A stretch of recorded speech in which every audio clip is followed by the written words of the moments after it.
Okay, and we are live. Let me just pop out the chat here so I can follow you guys there. Also, I'm going to go over and see who all is here. So, shout out in chat if you're here.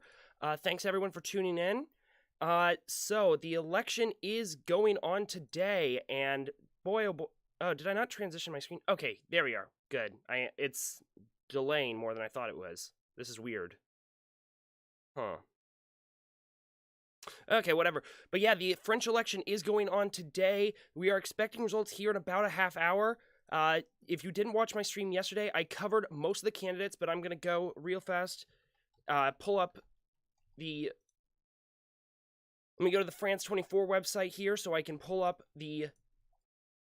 What I said about the candidates. There are 12 candidates running in the election, and I'm now going to transition over to my screen. So, browser. Am I on the right page? Yep, here we are. Okay, so here's the candidates. On the far left, there's Nathalie Arthaud and Philippe Poutou of the Workers' Struggle and New Anti-Capitalist parties, respectively, likely to take, between the two of them, about 1.5% of the vote. On the more center left, you have Anne Hidalgo and Yannick Jadot, likely to take only about a combined 5% of the vote. And then throw in Fabien Roussel, they're also only going to get another maybe 5 if they're lucky percent of the vote. Altogether, the other left candidates, with the exception of Mélenchon, are likely to get about 10% of the vote. Mélenchon is currently polling about 20%. How long is this one going to last? I have no idea. But yeah, get your phone charged. I'm gonna be going with this one for as long as I can. I don't have to be anywhere till 5:30, and the results are gonna trickle in here starting in a few hours. So I would say tune out now and start charging your phone first. That's what you're gonna want to do right now. But there is. Then we have on the right, you have Nicolas Dupont-Aignan. I'm probably saying his name wrong. Kind of like a Le Pen light. Jean Lassalle, a centrist agrarian. Who am I forgetting? Eric Zemmour, a far right xenophobe. Then in the top tier we have Marine Le Pen, far right anti-immigrant, not as far right as Zemmour, but still quite far right, welfare chauvinist and protectionist, national conservative. Emmanuel Macron, incumbent president, centrist, liberal, governs to the right, as many centrists do, staunch neoliberal, hater of unions, lover of the EU. And then you have leftist Jean-Luc Mélenchon, who I have endorsed, eco-socialist, democratic socialist, left-wing populist, soft Eurosceptic. That's kind of a broad overview of all the candidates here, unless I left anyone. Oh, and Pécresse. I forgot, or Pécresse. I think I left her out. Basically, a French Thatcher wannabe. I should actually probably close that door. That'll improve my audio. Give me 1 second to do that.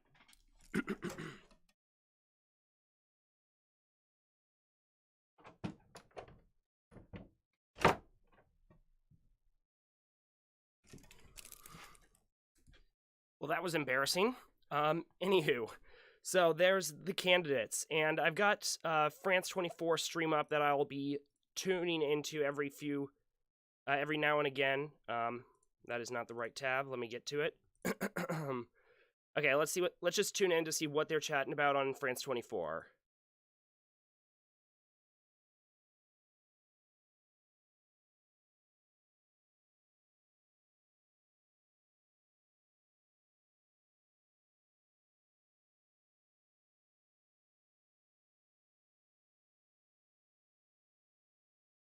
Charged. Yeah. Okay, we got about 7 people viewing here. Yeah, shout out if you're in chat. We really appreciate it if you're watching with us. Oh, this might be important.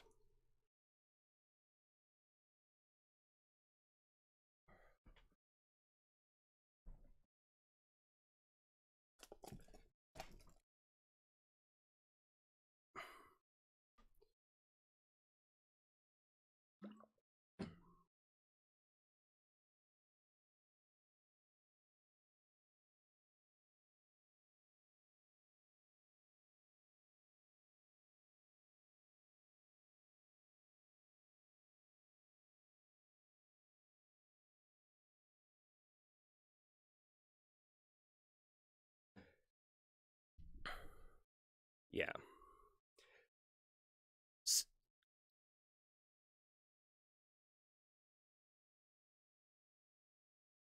So this may be the third time a Le Pen has gotten to the second round.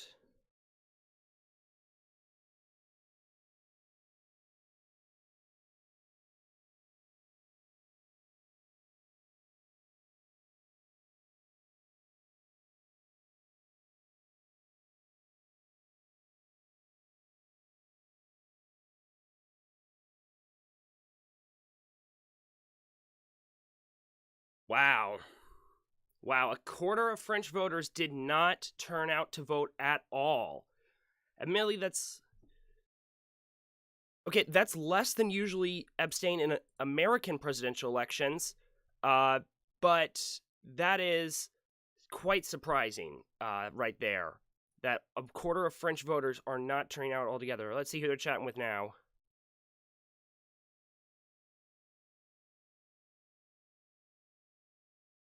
Pécresse.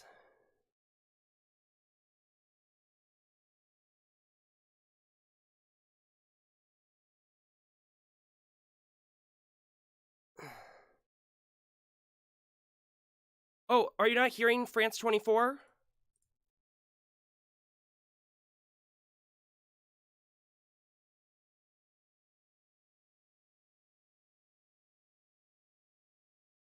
Tonight's event. There we go. We weren't able to get the number of militants or party supporters who'll be attending. Well, Valérie Pécresse herself has already arrived. We saw her into the building at 6:40 this evening, although, of course, she's not giving any comment for the moment. And we've been told by her there team we are. that I of her apologize for that audio really issue. accompanied her throughout the campaign, that two of them won't be present. That's Philippe Juvin and Xavier Bertrand. And as for Valérie Pécresse, we've been told that we should hopefully be hearing from her. Okay, now you should be hearing this it. evening. Of course, I've gotten nothing that is fixed. set in stone at the moment. Oh, I still think nothing? the schedule is pretty fluid. And for Let's the moment, see I what's guess the going mood on. here is one of a sort of a muted anticipation. Thank you very much, Ellen, for your reporting from Valérie Pécresse's headquarters in central Paris. All right, muted anticipation at Les Républicains. Let's welcome Catherine Nicholson, our Europe editor. Will be crossing to you. I don't know if it's muted anticipation, the mood Okay, now in the you rest got of it? Europe Okay, as good. they watched this election. More on that to come. First, though, let's cross to, we heard from Ellen Gainsford at what was once the big tent center-right party. What about what was the big tent center-left party? So now they're talking about the Delano Socialists. D'Souza, 10 years ago, France elected a socialist president. No, the Socialists are more social democrats than actual socialists. They're a center-left party, but... Well, judging by the size of the room I am in right now, things are not going to look too good for the Socialist Party. There are more journalists present here than a party faithful, so that could give you an indication of things to come for the Socialist Party tonight.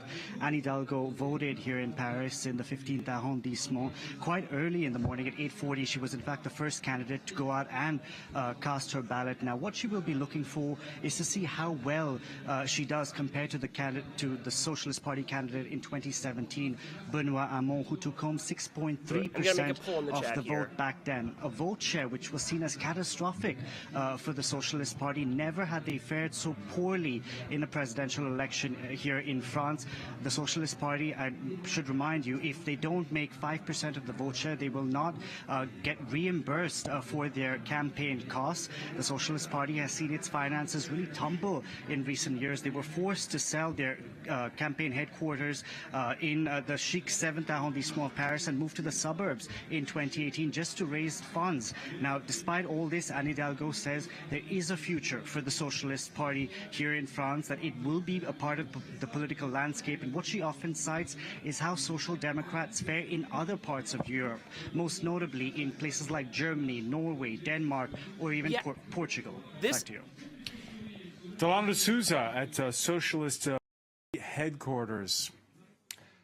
Okay, so that actually, they brought up a very interesting point there. In recent months, we have been seeing the Social Democratic parties, the center-left parties of Europe, doing considerably better than they have been in recent years. That is a very interesting case for European Social Democrats, in that they are really struggling, and the French Socialists, the PS, they are going, down the toilet here. They are going to have their worst result in the country's history. So that is a quite surprising event here. Who is the least pro-NATO, anti-Russia? What do you mean, Solgato? Like, in terms of who is the most the least pro-NATO? Mélenchon is explicitly anti-NATO, but he's also opposed to the Russian invasion of Ukraine. He wants France to be in a position of non-alignment, and opposes U.S. imperialism. Le Pen and Zemmour are generally seen as being very pro-Russia. Most of the other candidates are generally Atlanticists or Europeanists, in that they are either support a stronger European Union and want to replace NATO basically with a European alternative, or maintain the current attitude towards NATO. So that's really where it is. I would probably say Mélenchon, unless you like Putin, in which case you should go for one of the far-right candidates. Roussel also is not big on NATO. I should have mentioned him, nor the far-left candidates. The extreme-left candidates, I should say. So yeah, and vote in the poll there. Let's see what they're chatting about now. Oop, paused it. Where the socialists and also the ecologists are not doing so well. But exactly at the same time, when you are asking the French, what are you worried about?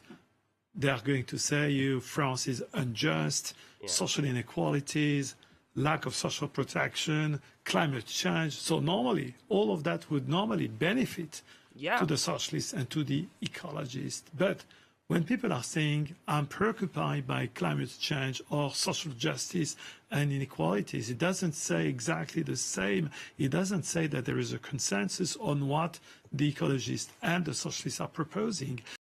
This is a big thing that he's talking about here as well. They are saying basically the people in France are definitely concerned about these issues. Everyone agrees, but they're not. But the means to achieve that. Sorry, I'm reading the chat as I go here. They're not in agreement on what they're going to do, and the people care about what the issues they're talking about, but they're not voting for these candidates, and that can only be attributed to a failure of the ecologists and the center left. How can they actually benefit from these social demands of the French that are still there, and they are lacking that in that election? It's absolutely amazing. We'll obviously have the final verdict in a few minutes, but for now, it hasn't worked. That's true. We're going to get the results here in about 17 minutes to be precise. 17 minutes. Europe editor Catherine Nicholson. Rest of Europe's watching this election. What's the mood? Serene? Anxious? Well, I think interest at the moment. Just we can interest. Definitely say. Well, varying degrees of interest. I think that I wouldn't say from people I've spoken to in various EU Pro-Global South institutions, anti-USA hegemony is good. that people are, sort of biting their fingernails. So I'm going to reply to some of the chat here while we wait. Solgato, really appreciate the discourse that you're kind of leading here. So you don't love Putin, but extreme left is good too. So I should probably clarify, within the French left, there are a few different types of left. There is what's the mainstream left, or the center left pole, the socialist pole, which is dominated by the PS, and this includes some other smaller parties aligned with them, like the Radical Party of the Left, which is a center left party. Then there's the ecologist camp, which is, well, as it says on the tin, ecologist, led by the EELV, the Europe Ecology Les Verts party, backing Jadot. Obviously, their big thing is around climate and the environment. Then you have what's called the anti-liberal left. Historically, this was dominated by the Communist Party. However, now it seems to be more dominated by Mélenchon's La France Insoumise, and this time the Communists and La France Insoumise are divided. The Communists are taking a more old left conservative position. La France Insoumise is taking very much a populist position. And then you have what's called the extreme left, extreme gauche, which is far left, revolutionary socialist, anti-capitalist elements.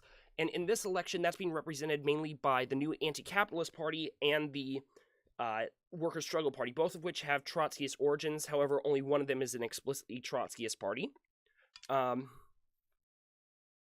So those are the different shades of left that you have in France.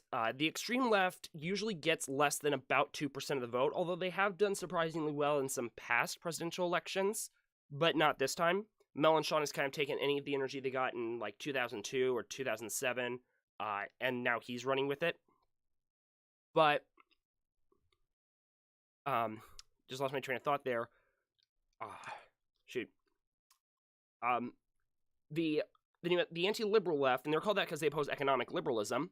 Their main thing is, they are against capitalism, neoliberalism, and want, basically traditional socialist economic policies, nationalization, welfare, expanding the welfare state, strengthening workers' rights and unions, all that stuff, which they feel the center left and the socialist pole have moved away from and embraced neoliberalism and the third way. Sorry, I have my coat behind me, and I was bugging with my chair there.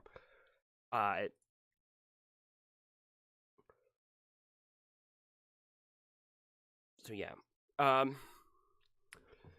will say on the question of global South, anti-U.S. hegemony, Mélenchon, actually, one of his proposals, I don't know if he's kept it, but he is very much, in 2017, one of the things he was advocating for was joining ALBA, the Alliance of Bolivarian Nations, I think is what that stands for, but don't at me on that. I don't know if he has kept on that, but he wants to align himself more towards, those Latin American countries. He has a lot of ties to, or during his lifetime, he was close to Hugo Chavez and the Foro de Sao Paulo. Holy cow, you love that there are so many parties. You love it and you hate it. I personally am a big fan of multi-party democracy. I think, there are good examples of multi-party democracy in the world. Germany is probably the prime example of how a multi-party democracy should look, in my opinion. France, the issue is you have a lot of these personal parties. You have a lot of what are called political entrepreneurs, where everybody and their uncle seems to start their own party. And then often these little small parties, or local parties, are subsumed within a bigger bloc. That's why they're called poles in France. You have the insubordinate pole, the insoumise pole around Mélenchon. You have the socialist pole around the PS, the ecologist pole around the EELV, the communist pole, the right-wing pole. All of these various poles is what they call them. But everyone and their uncle starts their own party. One of the flags I have behind me there, the red one, with the letters on it, Picardie Debout, is one of those small parties. It's set up, oh shoot, I'm spacing on his name right now. It'll come to me. Francois Ruffin, in Picardy, he is a member of the National Assembly and a documentary filmmaker who ran with his own local party so he could gain the support of the ecologists, the communists, and La France Insoumise.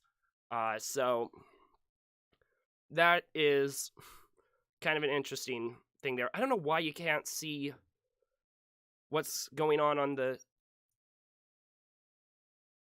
Don't know why you can't see what's going on here right now. Or on France 24. I might have to switch over. Oh, there it is. Are we back? Or no, we're not. Okay. It's just being weird, so I might just switch back to my main screen for a little bit. But yeah, that's the situation we're at right now. Of course, I will also point out the other flag I got behind me. That's La France Insoumise, Mélenchon's party. So, okay, good. You can still hear me. Wonderful. Francois Ruffin. Yes, thank you, Brit Boy. Yeah, that's his party. I don't know what the term for in France is, but they have a lot of these just small micro parties, and everyone and their cousin runs them. Of the candidates, let me go back to show you my screen again. Position. Let me show you. Of the candidates running for the presidency, where are we? Here we are. This guy actually, Jean Lassalle. His party, Resistance, is one of those little micro-parties. He's the only member of this party that I'm aware of in any elected office, and he set it up for himself when he broke away from a larger centrist party to represent his kind of centrist, rural interests. He's kind of the anti-Parisian candidate is his whole shtick, but he's just that one guy. He's being backed by a group called Regions of Progress and Solidarity or something like that, which is a regionalist coalition. But he doesn't really align himself all that much with their interests, because that includes a lot of, separatists and other regionalist forces in French politics. But yeah, those are the kind of, sorry, I keep trying to see, get out of my way, poll. Who's kind of a lot of it is people just starting their own parties because they're arrogant. Sometimes there are valid reasons they start it. Mélenchon, he is the founder of both La France Insoumise and the Parti de Gauche, but they go well beyond him. He does not hold the complete control. He has, I believe, 17 members of the National Assembly, like 5 members of the European Parliament, something like 100 local and municipal electeds as well. He's got a much broader tent going. It's not just his platform. But Resistance is very much just Jean Lassalle's platform. Reconquête was also basically started just to get Eric Zemmour as a presidential candidate. You know, that's how a lot of these parties go.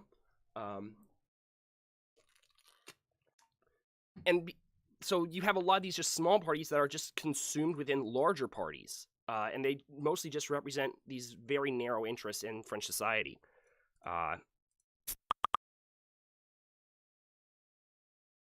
No, it's what's a personality cult? What are you referring to?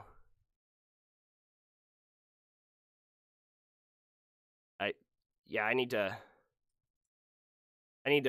know what you're referring to when you say it's a personality cult, because I'm not totally sure what you're talking about there. But we have 3 commie candidates. Because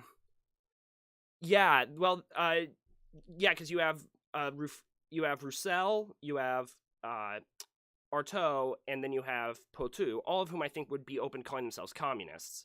And I don't know why the live stream that I'm watching keeps cutting out on you guys. Let's see what's going on here. Absolutely, Mark. You might be able to see behind me, there's a podium where Marine Le Pen is expected to give a speech later, and people are starting to crowd in front of that podium. You can see that there's some screens there where the result will come up. In the meantime, there's an open bar here, and the drinks are flowing. People are in a great mood, it must be said, at Marine Le Pen's campaign party. Very confident that she's going to have a good result in this first round. There's even champagne on ice, a special bottle that says Marine Présidente 2022. So you can see lots of confidence here. They're going to... Well, that's enough hearing about the far right and their weird nonsense. And no, when the left does it, it's fine. La France Insoumise, I wouldn't say it's a personality cult. It's been accused of that, but I think they have a much better program. They're definitely the party I would align with if I was in France and that I would vote for. But that is just me. And in fairness to when it was set up to be a platform not just for Mélenchon but for, I'm forgetting her other name, but another French politician, and there are other as a French person, I think Macron is the least worse of the people who have a chance. Sorry, I would have added all the candidates to the poll, but it only allowed me to add 4 options, and most of my viewers are left-wing, so sorry, Britboy. I will just say, if you're on a channel called the Sunflower Socialist, you're probably not going to get a whole lot of nice words being said about Macron on here. 7 minutes to go before we know the estimate for who makes the second round. François, I can actually see the open bar from where I'm standing right now. It's not that crowded. There aren't that many people going up to it. Most of the people are behind me, standing in front of the stage and the screens where everyone's going to...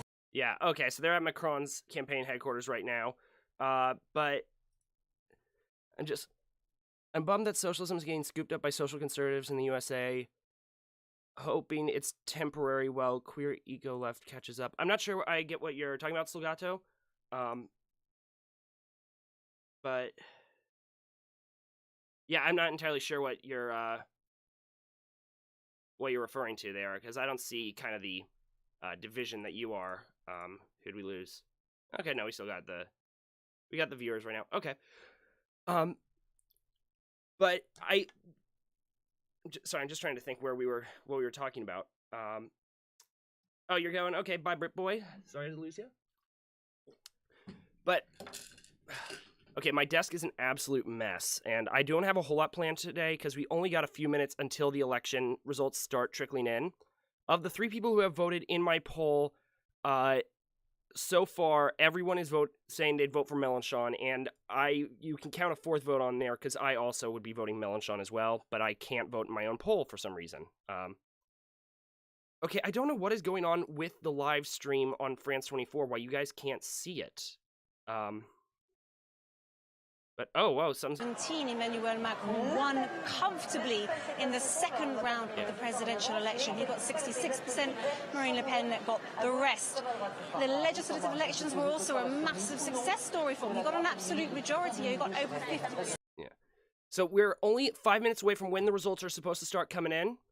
This is the results page Google is using on France Info. And I'm going to post a link in the chat so you guys can follow along at home if you want. But we're going to get them here in about 5 minutes. So we'll do that. I might run and grab some more water in the interim.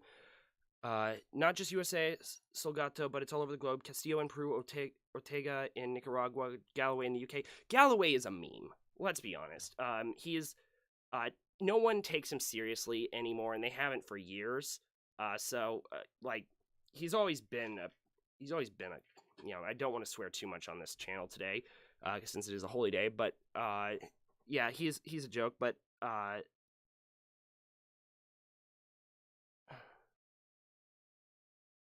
so, yes, that isn't uncommon. I will say this. Many people in the United States do hold conservative cultural views. That's not an uncommon thing, but they understand the economic issues and what their interests there are. That is not too surprising. As anyone who can go to a union meeting can attest. But what I found is that over time, people who pick up on the left-wing social view or economic views gradually start to come around more and more on left-wing cultural views. So that's over time it becomes less, less apparent that there is a conservative tendency among certain socialists. And in France, in this election, I will say there is that strain of kind of quasi-conservative socialism is really only represented by, I would probably say by Roussel, who is running on a pro-nuclear energy, pro-state, law and order platform. That he wants, harsher sentences on various crimes in working class that particularly affect working class areas, and more policing and things like that, which are very much at odds with others on the left who want reductions in policing in France, which is, much like in the United States, very much out of control. So that's a pretty significant difference. For that, I need to get...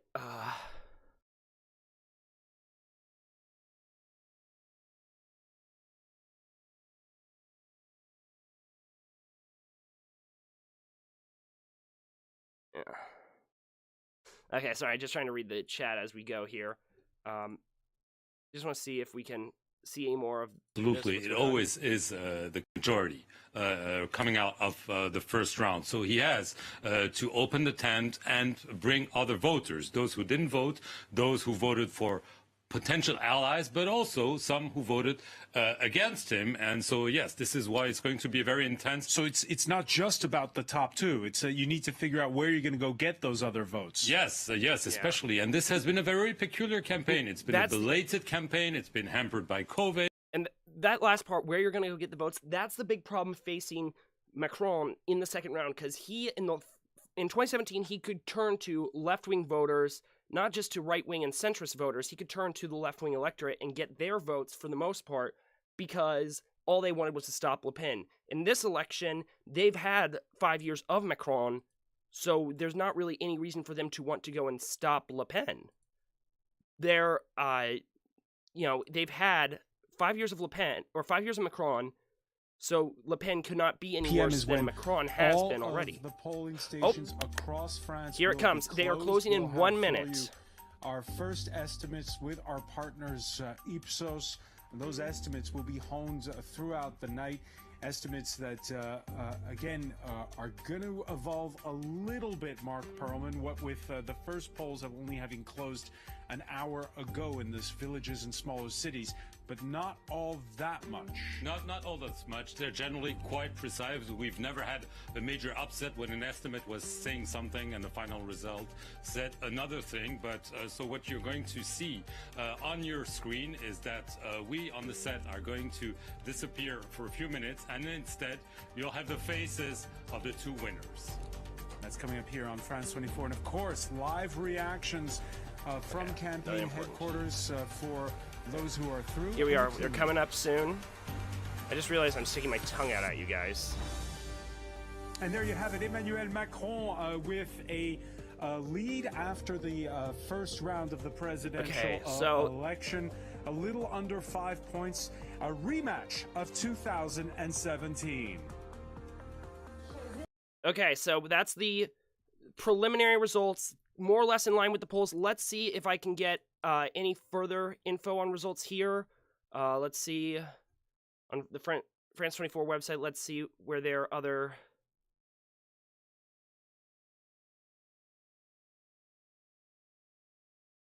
Let's see, France 24. Let's go to their website. Follow the results. Where are we? I want to see the results. Okay, it's not giving me that. See, here we are. I want to pull up more results info, but I can't get them for some reason.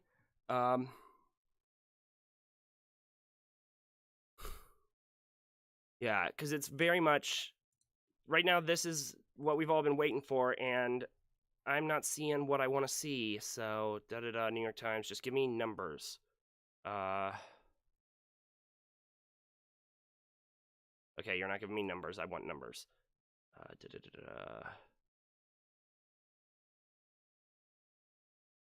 There's The Guardian. Maybe The Guardian's got me something.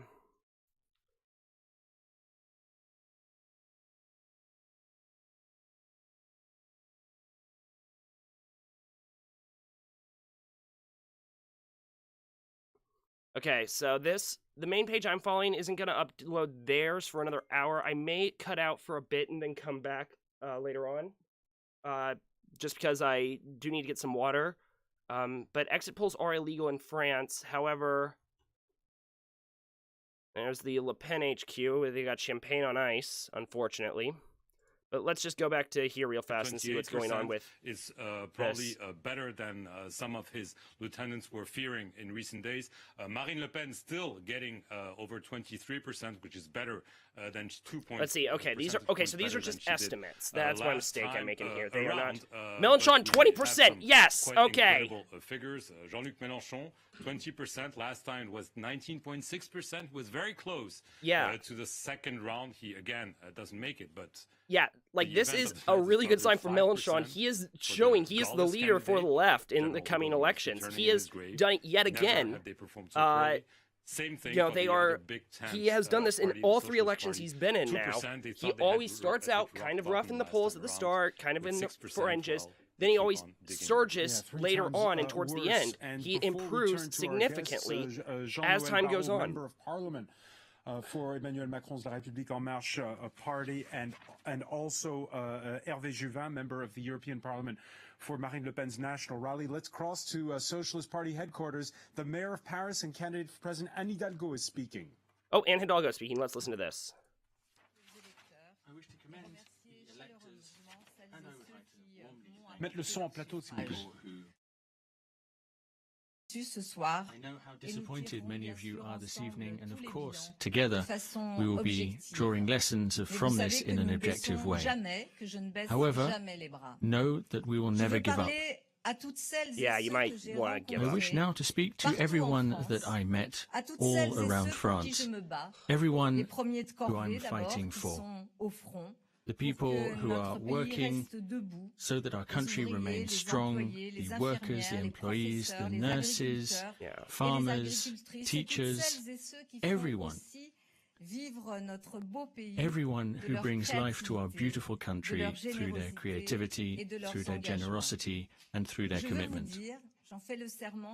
I would like to tell you, I promise you this evening, that I will put all of my energy as a politician and a citizen so that France is a stronger republic, a more beautiful republic, wow. and a fairer Okay, I'm looking at the lower results now. I'm a bit surprised by some of these projections. I'll talk about that here in a second. After this first round of elections, the results and the abstention rate show that France is divided along a number of fault lines, and we're facing... All right, the chimes strike 8, and already a first concession speed. And as Mark Perlman was saying, It is a shocker to see the Socialist Party 10 years ago winning the presidency and now in 2022 reduced to 2% of the vote. That's according to our initial estimate, an estimate with our partners Ipsos that we will be honing throughout the night. Florence Villeminot, I believe, is with us, Mark. Yes, obviously, probably a better mood than at the Socialist Party headquarters. At the National Rally headquarters, Marine Le Pen, like 5 years ago, qualifies for round 2, and she will face off. Okay, I just want to pause it right here and just show you guys. If you look down at the bottom here, I'm going to go full screen so you can see it maybe a bit better. Nicolas Dupont-Aignan is right-wing candidate in between Le Pen and the Republicans, 2.3%. He usually comes in a bit lower. Hidalgo from the Socialist Party is, just beating out the far-left candidates who only ever get about 1%, if even that. That's how bad the Socialist Party is done in this election. That's how bad it is. And so I definitely want to just mention that here. It is a little surreal watching two different televisions because we're, of course, watching the English station. I wanted them to get to Mélenchon's campaign headquarters, but Zemmour, 7.2%, Pécresse, 5%. That is lower than I thought she was going to get. I thought she'd at least get 10%, if not 8%. She is down to 5%. That is surprising. This was a washout for the traditional parties, just like just like the last one was, just like, I moved that one over too far, and I need to fix how I do this on my screens here. I'm not very good at organizing this stuff. So let's see what flowing. People are tapping each other on the back, taking selfies, and waiting, of course, for Marine Le Pen to come down and make her victory speech. She's been here for quite some time. She's reportedly in an office with her close guard, including her sister, watching those results. She must be celebrating, and the champagne is on ice here at the open bar. A special bottle that says they might be going to Mélenchon soon. It looks like that's good to see. So, president of this 2022 election. That's certainly what supporters here are hoping is going to happen in 2 weeks. Actually, Florence Villeminot, thank you very much, and indeed happiness at the National Rally headquarters. Just one information, we just saw Anne Hidalgo, the Socialist Party leader. She called on voters to vote in favor of Emmanuel Macron in the second round. You'll hear a lot of this positioning throughout the night. It is important. It's only 2% of the votes according to our estimates, but every vote will count for round 2. Yeah, 28% according to our Ipsos estimate for Emmanuel Macron in the first round, plus 2 would make 30. Let's go to headquarters of Emmanuel Macron, not very far from our studios in Paris's 15th arrondissement. I'm going to let you guys Claire watch Pacalin, you heard they were jubilatory at and then I'm going to go Le Pen's get headquarters. What's the mood where you are? Mélenchon starts speaking, so Huge yeah, joy keep here going to the as chat, well, guys. Shout Francois. off your thoughts. I really want to hear The that. crowd behind me erupted when it saw those results.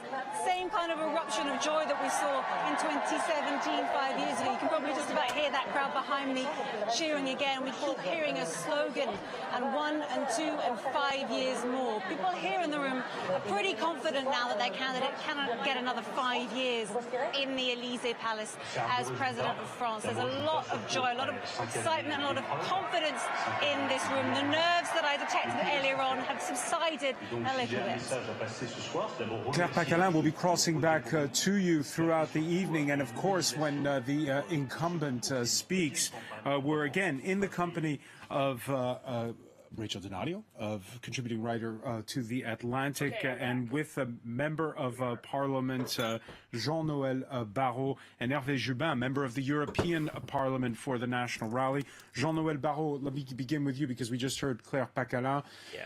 Yeah. Okay, we got 6 people watching. Who's is all it too here? close for comfort? This was it's supposed just to me be a and walk Corbus in the now. park. Okay, I thought we had wasn't more it? viewers. Well, the first thing is the voter turnout, which is better than what we expected, and which is great news for democracy. It was expected that there might be very low participation rates in this election, and we are seeing, of course, a slight decline relative to the previous. Yeah. Okay, so once they get to Mélenchon, I'm going to mute him because I do not care what this hack has to say, because that's who I think of all Laura members anyways.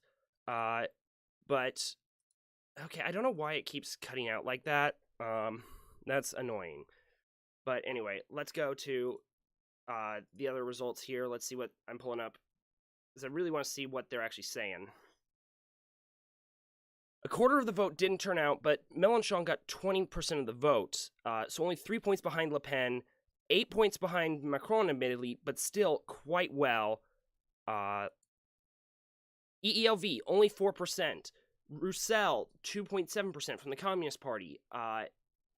Lassalle, who's kind of a joke, got more than both the Communists and the Socialists. And the Socialists came in third to last. So that is quite surprising.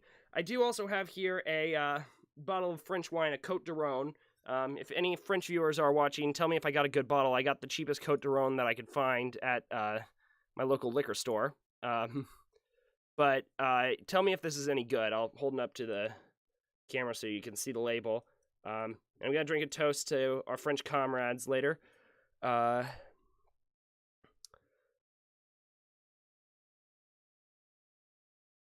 what it's worth, it's not people I hate that freak me out. It's been people I like turning anti-worker and pro-NATO that freak me out. I so want it to be temporary and just reactionary stupidity. Yeah, I got you. I totally sympathize with that sentiment there. But yeah, I got a Côte de Rhône for this. I will say I've actually seen on French political party websites and Facebook pages, I've seen like the Parti de Gauche, the party Mélenchon started. You will see like bottles of wine that have the Parti de Gauche logo on it, and they'll have gotten their own campaign wine, which is just a very French thing to do. Another thing I'll talk about with campaign in France is the flags. You don't see that in the United States. You don't see it a Bernie rally or whatever, people waving Bernie flags or whatever. You see signs. Now flags are starting to make a bit more of a impact in American politics now, but it's been slow so far. So let's get back to what they're chatting about here. Get her above 50%. This presidential election is not an affair between political parties. This is an affair because a woman or a man on the French citizens, on the French people. Oh, this guy's a far right. Nope, we're not listening to you. Because I do not care what you have to say. If you are a member of the National Rally, I do not care for what you have to say. Zemmour got 7%. This was less than he was expected to get when he entered the race. He was polling really high for a bit. And then he just crapped out all of a sudden, which is quite surprising. Hello, Charlemagne. I know nothing about wine, lol. We need more flags. Yes, I've got the La France Insoumise flag and the Picardie Debout flag behind me here. Let's just see. I might see if I can wave them on camera during Mélenchon's speech. I might have to turn off my microphone for that, but Republicans wave flags at rallies. They just happen to be racist ones. Yep, that is. But it's not even like just at outdoor events or something. Like, it's common there. Like, you can go and look at some old Bernie campaign ads from 2016. Like, he did that march against corporate greed in Des Moines. I was in attendance for that.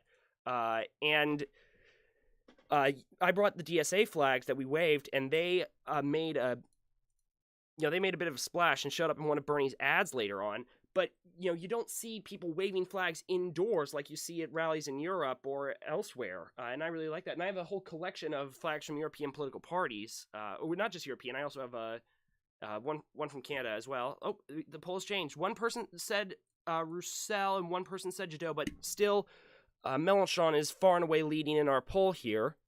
Hidalgo, unsurprisingly, is at 0. So... Yeah, like it's unsurprisingly, Hidalgo's at 0. She has gotten very. My case started purring when I started watching the stream. I must be radiating warm fuzzies. Aww. I'm more of a dog person myself, but I miss fur babies. I miss my dogs back in Kansas. I wish I had them here with me.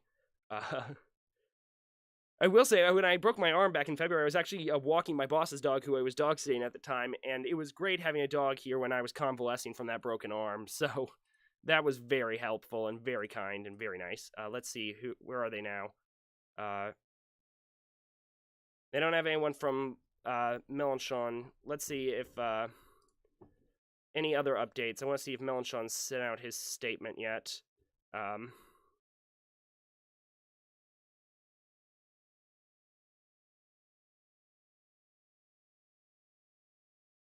want to just see what other updates there are. See how much of it has come in. Only 5% of the vote is counted, but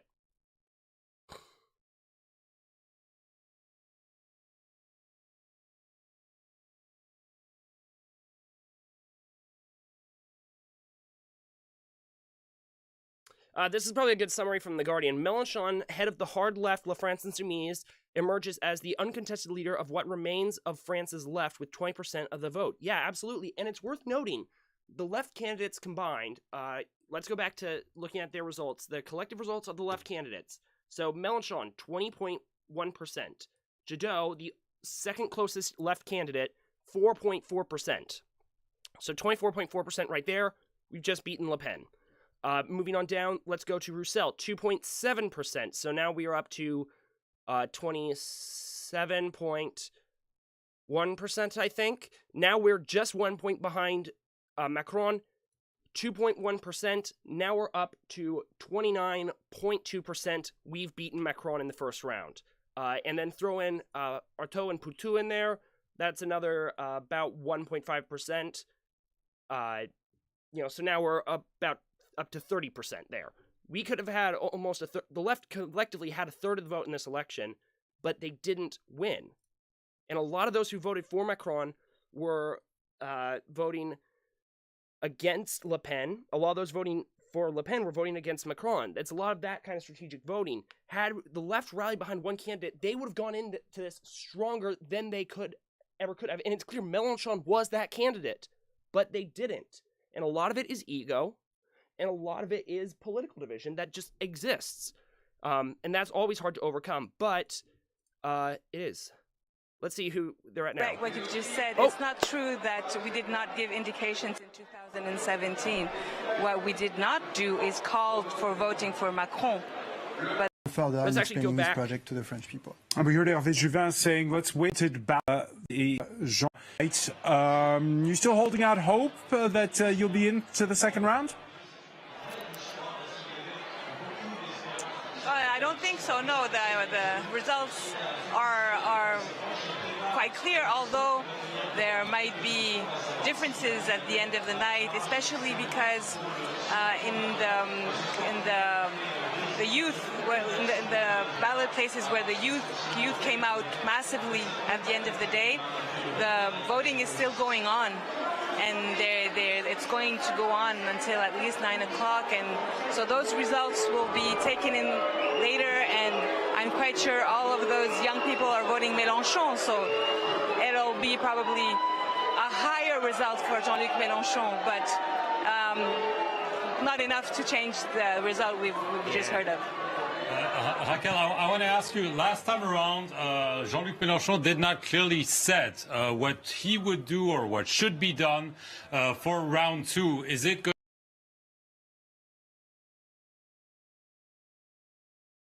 From party headquarters. The reason is we're going to have to cross over now to what was once the big tent party of the Conservatives, Les Républicains, the party of Nicolas Sarkozy, and a concession speech by its candidate, Valérie Pécresse. Let down our arms, and we must continue to fight in the lead-up to the legislative elections. The second round of the presidential elections will see Macron against Marine Le Pen once again. And that gives me grave concern for the future. The far right seems to be so close to winning the elections. And while in the lead-up to the first round of elections, the President Macron avoided having a debate to challenge the ideas of the far right, he played with fire, a dangerous game. I stand here today to stand up against extreme ideas from the right and from the left. Like Jacques Chirac, I believe that all that is true in the soul of French people stands against the far right. Well, we had to cut off a talk with someone from La France Insoumise to hear from this lady, Pécresse, who sucks. And I know I'm saying her name wrong, don't at me, but yeah. Do you have the same intense binary terror in France that we have in the USA? Like, people vote for the lesser evil duopoly candidate even when they hate both of them. So in France, you have a 2-round system. Instead of the system we have in the US where you have, it's 1 round and then it's really the Electoral College is what decides. In France, it's a 2-round system where you go, all the candidates are in the first round. Everyone who can get those 500 nominations gets on the ballot for the first round. And then whoever gets the 2 top vote getters in the second round, or in the first round, proceed to a second round, and you vote against them, unless someone gets 50% in the first round. So in the second round, it absolutely is the binary choice. But in the first round, there's a lot more freedom to vote. But even then, as you can see today, it's, the votes are generally funneled in a few directions. And this one, only 3 candidates got more than 10% of the vote, as we're seeing right now. So that should tell you something. Let's just see if the results have updated at all. The wine's not bad. It's not the best, but Côte de Rhônes are usually a good wine, if I understand correctly. I had to ask my parents for some wine advice. Also, another thing I will say, my parents are freaking out right now because they think I got my haircut way too short. So it's, I don't know if you can see it, but I did get it cut shorter than I wanted to. But my mom thinks it looks like I have a mohawk. Yeah. Oh, and people are talking about the Mexican referendum that's also going on today. I just was looking at that. In the polls on that, I know it's like 74% are saying they want AMLO to continue and not resign. It's a symbolic thing he's doing. It's a campaign pledge that AMLO said he would do. I'm not sure why he's actually doing it, but it's, kind of meant to show his stance as an anti-corruption figure. Let's see if they're back to talking about La France Insoumise. They are not, it would appear.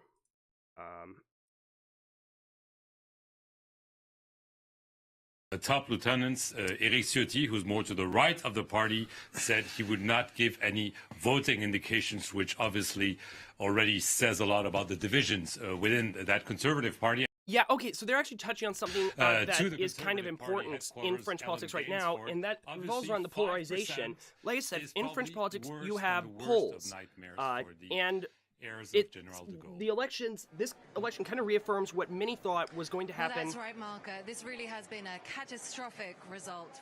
After 20, I'm going to just turn that off for a bit, is really kind of what people were expecting would happen after the last election, where you were sorry, I'm trying to think. The polls were going to be set with a poll in the left, the center, and the far right. The left poll was going to be centered around Mélenchon, the center poll around Macron, and the far right poll around Le Pen. Now, that's very much broken down, or it's been reaffirmed, but people just were in denial about it until recently, and we're seeing this again, and the Republicans are really caught right in the middle of this because the 2 largest polls, especially in the second round of both elections, involve 2, frankly, right-wing candidates. You have their more liberal factions, because they're a big tent conservative, liberal conservative party, so they're very big on economic liberalism. I described, earlier I described Le Pen, or I described Pécresse as a Thatcher wannabe. So they're big on economic liberalism and neoliberalism and, free markets and all that bullshit, but they also have this very socially conservative wing that's probably closer in its ideals towards Le Pen. So they're caught right in the middle between those 2 poles of French politics, and they're very torn on which way they want to go, because they were previously dominant, and now their dominance is being challenged. Kind of the same thing with the French left, albeit to a slightly different extent, because there it's division more based on the question of pure ideological issues. Much of the French left, particularly the socialists and the ecologists, are pro-EU. The others on the French left, particularly Mélenchon, are very Eurosceptic. He's a soft Eurosceptic. He doesn't want a French exit per se, but he's not a big fan of European federalism, for instance. And he's not a big fan of the European project. So, I'm just going to reload the results, see if there's any updates here. The interesting thing they were saying, and this could be an indicator, as more results come in, virtually the same as what we showed you earlier on. Before we turn to many of the major urban areas. We're talking, Paris, Marseille, Nice. These places are still voting right now. That is forgetting its job. Yay for having actual ideology. Yeah, I know, right? Which is something the Socialist Party used to have back in the days of, Jean Jaurès and right before World War I when he was assassinated, and now they really don't anymore. The mission of Green parties is to bring France into these fights for life and for dignity, and the legislative elections will be an opportunity to do that. The planet needs your financial support from this evening onwards to continue to fight. I would like to invite you to go onto our site, soutenirlecologie.fr, to donate. We will not give an inch in our fight as this country requires it. Tonight, once again, we are shouldering our responsibilities without hesitation because ecology is the Republic. I would like to call on green-minded voters to block the far right by voting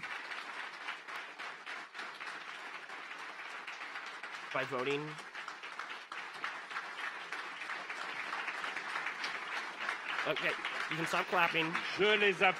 I call on voters to block the far right by voting for Emmanuel Macron on the 24th of April.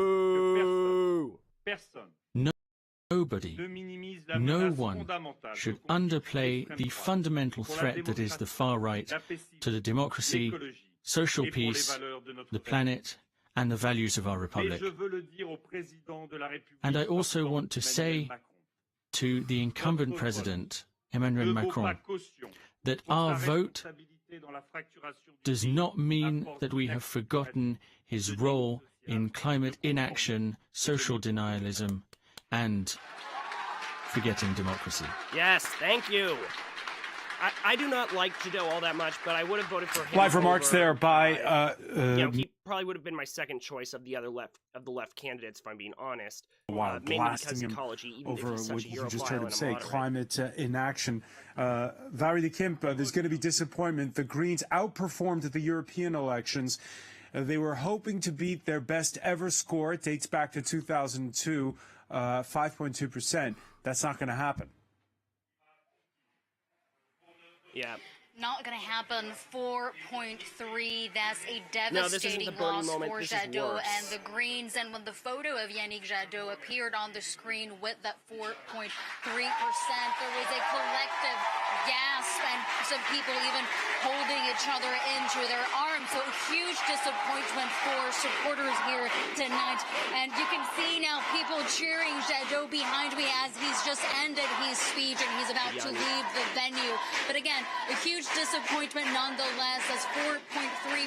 That's just under the 5% threshold that allows a party to get reimbursed by the state for its campaign costs. So they have invested more than $8 million. Yeah, that's going to hurt the Greens really badly in the legislative elections. If you notice, Yannick Jadot made a pitch there to go to the to donate to their legislative campaigns. That's a big problem for the ecologists, because they are going to be low on cash going into that because they spent so much. They had all their hopes pegged on this. They had done so well in the European elections, so well in the municipal elections, so well in the Senate elections, but then they crapped out here and they didn't even get enough to get reimbursed for their expenses, which is a cool thing they do in France as a form of public financing of elections. Kind of like how in the UK you have to pay the deposit. And if you get a certain amount of the vote, you get your deposit back. In France, this is one of their methods of public financing. Now, all that money that the ecologists spent on this election, gone. They no longer have it. It's not getting reimbursed. Mélenchon's getting his money back. And he spent a lot of money too. But he's going to be going into this much stronger than the ecologists are, and a heck of a lot stronger than the socialists are. So this is really going to help them in the legislative elections. So that's going in. Let's listen more. Turned European MP sitting at the Elysee Palace, and even though we have seen him trying his best to perhaps shake off this image of not being someone competent for the job, those efforts have not paid off. Many thanks. Valérie Dekimp reporting from Green Party headquarters. Yeah, Hervé Juvin, we've seen endorsements from the Conservative candidate, from the Socialist candidate, from the Green candidate, even from the Communist candidate for Emmanuel Macron, or at least to say against the far right. We just saw that Marion Maréchal Le Pen, the niece of Marine Le Pen, who had joined her rival Éric Zemmour, had just declared that Éric Zemmour would support Marine Le Pen, but is that enough? Given all the endorsements you're seeing on the other side, she's at 23%. She needs a lot of votes for the second round. May I say to... Pécresse has endorsed Macron. Jadot has endorsed Macron. Hidalgo has endorsed Macron. Zemmour has endorsed Le Pen. Not a huge shock there. But it's not looking great for Le Pen in the second round, but that's not surprising. However, it's that abstention rate you got to watch out for. We had a quarter of the French electorate just didn't vote in this election, bearing that in mind. So you could have a likewise large percentage of the French electorate that doesn't vote in the second round. I personally would be open to not voting myself in the second round. Just some updates on the results. Mélenchon's results have increased. I want to see, what are we at now? I gotta translate real fast. Should view all estimates.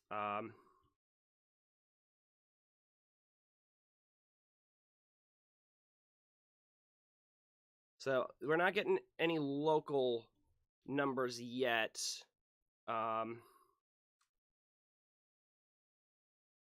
Just trying to see what are we getting. A lot of these are still estimates, and I'm using Google Translate, so don't take any of this for granted. I don't speak French myself. I don't get what that spleen party joke is, E pluribus, but, you know, that's your prerogative, I guess. But the Green Party, the Europe Ecology Les Verts, just generally called the Greens or the Ecologists, they did a lot worse than was expected. Let me just show you they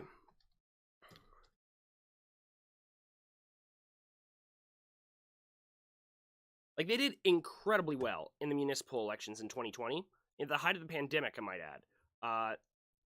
What's a good example of one that, you know, a good one in particular? Here it just shows you the ecologist, the left ecologist. That means the Europe Ecology Les Verts gained 182 seats in municipalities with more than 1,000 inhabitants for a total of 1,300. That's the biggest gain of any of them. Most lost seats. Most others lost their seats. The France Insoumise didn't do that well either. Didn't do that well themselves, Emily, in the municipals, but they did a lot better here, which shows you that trying to make a trend. So I'm not sure if I really want to listen to what she's going to say, but I'll tune in for a second. To bring this country back into a time of recovery. For years now, French people have had to be torn between two visions of the future, either one of disorder and injustice, one that Macron has brought in to favor some over the greater many. He has sought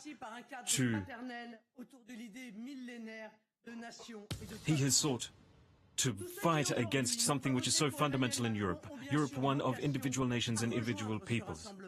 And it's so good to see so many people have joined our... Yeah, that's Le Pen's whole pitch, is she's a sovereigntist. She has, I will say, she has actually even further moderated her positions from the last election. She is now no longer calling for the reintroduction of the death penalty, the abolition of abortion laws, repeal of marriage equality, or even a full withdrawal from the EU. They want more of a Fabian withdrawal from the EU now. They want to do it in pieces.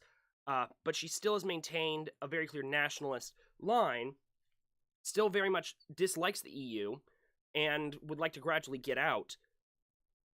But she's still big on this whole idea of, we want a Europe of individual nations, not a not a pan-European superstate is her whole thing with that. She's a nationalist, after all. Just a vote of mere circumstance. It is one where people will vote for a society, our civilization. Votes will be counted around France. That's another dog whistle there when she says our civilization. She's referring to French culture and the threat posed to it by immigrants and globalists. Equality between men and women. These votes will express a way that we want to protect people against the powers of money. We will show solidarity to the weakest among us all. So, in terms of where she is on austerity, we will ensure that people can have a fair...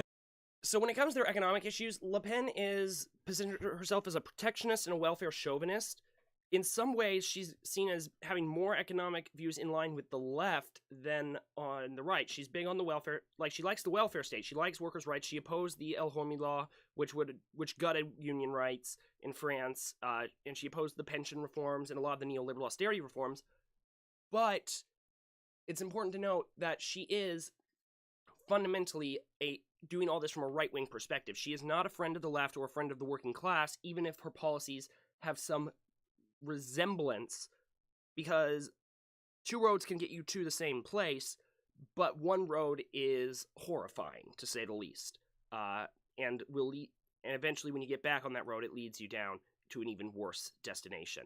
So that's where Le Pen is when it comes to austerity.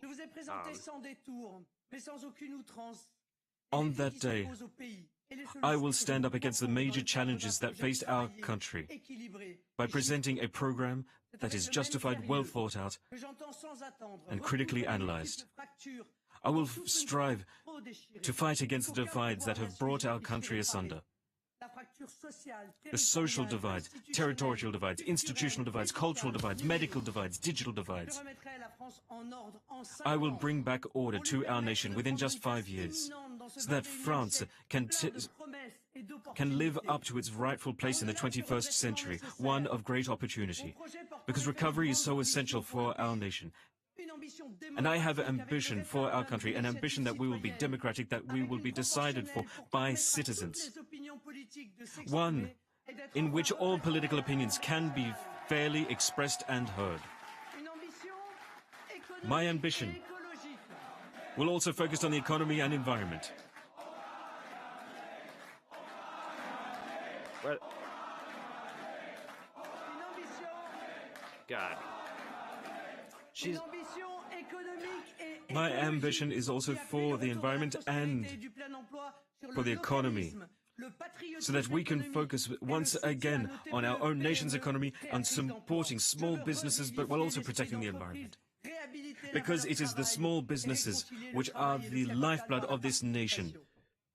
The petit bourgeois. I also have great social ambitions, so that everyone will learn about social progress, about assimilation, so that people can also learn about what it means to have true purchasing power. That is what it is there. She's combining her rhetoric around... we will leave no one by the wayside. Around economic reconstruction and her cultural chauvinism, the welfare chauvinism and the cultural chauvinism coming together there. She's framing defending France from scary outsiders and immigrants in the context of social progress. These are people that don't believe in social progress. Yes, she is a bag of doublespeak. That's exactly what she is. She's like all far-right politicians in that regard. And that's what makes them so pernicious and so dangerous. Placed. My ambition is to bring together all French men and women about this national, popular goal. One which strives to champion the younger generations. One which strives to bring people together so that we can all focus on a shared common goal of a nation that is indivisible, that is invincible. So as of today, I will call on all French men and women, be you from the left or the right, from all political parties, from all backgrounds, to join our national rally. Because together, we will push forward on this victory. And I do want to actually point something out on this. Le Pen has actually said Sound like a translator's teleprompter sped up. That's common when you're doing the dubbing for translations. It's not uncommon. Yeah, he did win French Guiana. He did very well in... I expected him to do very well in the overseas territories, where he campaigned pretty considerably, and he made a concerted effort out there. I'm trying to get to see local results if I can. Let's see if I can find on France 24, but let's see. Oh, second round improving on her 2017 score where she made the runoff there. You just heard live soon? Her remarks ahead of the second round, which takes place in 2 weeks' time. In third place, and we're going to be watching him speak very shortly, is the far left's Jean-Luc Mélenchon. We heard in that speech, Hervé Juvin, the far-right leader, Marine Le Pen, say it's time to focus on our country's economy. Does that mean that projects to bring Europe together on issues like energy, we're going to be talking with Mélenchon soon, so I'm grabbing it, the pandemic. Yeah, but I'm not surprised he did very well in the... Mélenchon did very well in the overseas territories. Of course, our project for France is also a project for the European Union, because as a member of the European Union... Okay, yeah, this is the National Rally guy. But one of the policies Mélenchon in particular has championed is what he has called promoting the creolization of France, which is celebrating diversity and multiculturalism in France. And, to that extent, he's actually, that's led him into some controversies in the past. France is a very, not to sound anti-French or anything, they have a very strong cultural identity, and they're very proud of it, especially in the globalized world. In particular, you can see this with their pride in their culinary establishment and their culinary tradition. But a nightmare. But Mélenchon is... Oh, here we are. The 11th arrondissement of Paris, the far left leader who finished third, Jean-Luc Mélenchon, a strong third, is speaking. At each step, if you wish to protect this strength, as you have done up until now, despite everything that happened.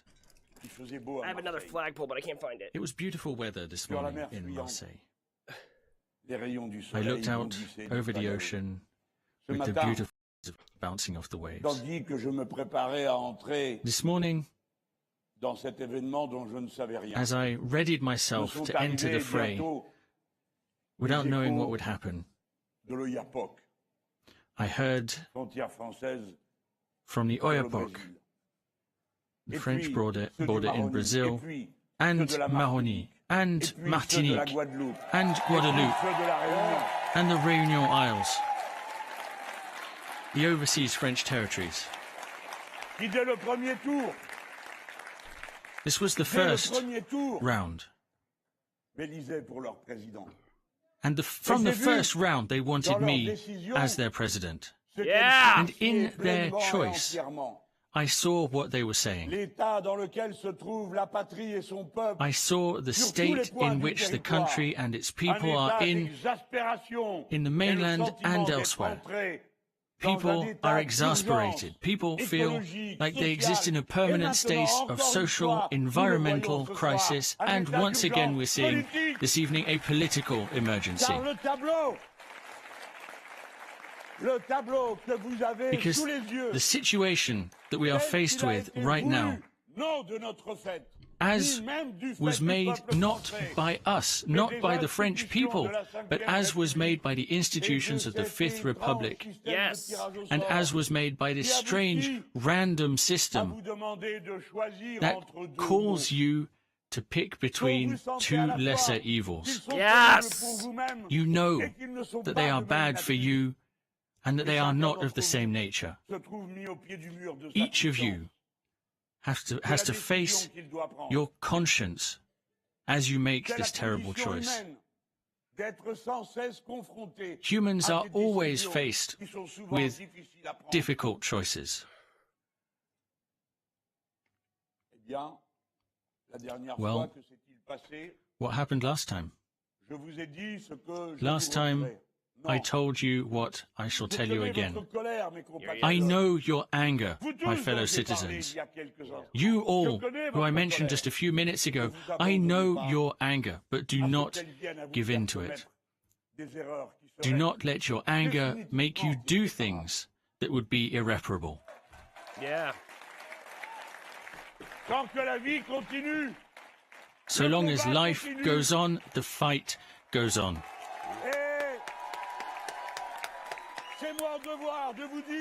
It is my duty tonight,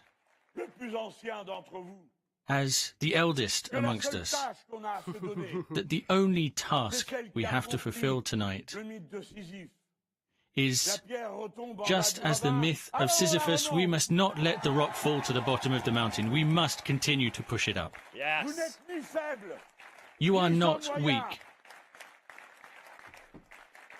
You have means of advocacy. You can fight this battle, and you can fight the next and the next and the next, so long as there are battles to be fought. Just look at me. I never gave up. I never gave in. I never stopped looking forward. And that is how we built this strength. Now it's your turn. In the upcoming battle, we have built up a popular force. We had all sorts of people who brought us to this point tonight. There's a battle ahead of you. Let us not make the mistake of going in the wrong direction as soon as we enter on the path. We know for whom we shall never vote. Yes. And as for the rest, well, as I was saying, as I said 5 years ago, remember, there was some damage after our statement. The French people know what's good for them. The French people know what to do for their country. We will never lose faith in democracy. Yeah. There we go. So you should not vote for Mrs. Le Pen. Yes. Ooh, that hurts my arm. And I know full well that I'm repeating myself, because sometimes things are bear repeating.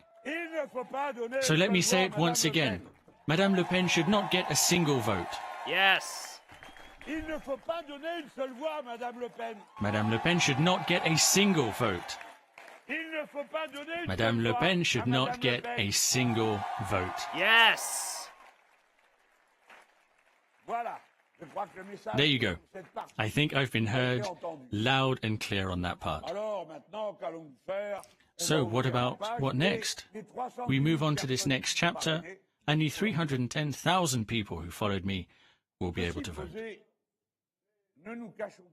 This being said, let us be honest in how strong this disappointment is. The disappointment comes from thinking of everything that could have been done but will not be done. Oh, God, yeah. And that's what really gets me, more than anything else. What I was preparing to do, what I felt we could do immediately, the beautiful teams that we had ready to go, the people who would have undertaken all of the tasks that needed to be done. Yes, this is a great disappointment. But, just like you, I tell myself, how can we not be proud in what we've done? Yes. The Pôle Populaire is a real thing. And what would there be without it? What would we have? We'd have nothing without it. We built this strength.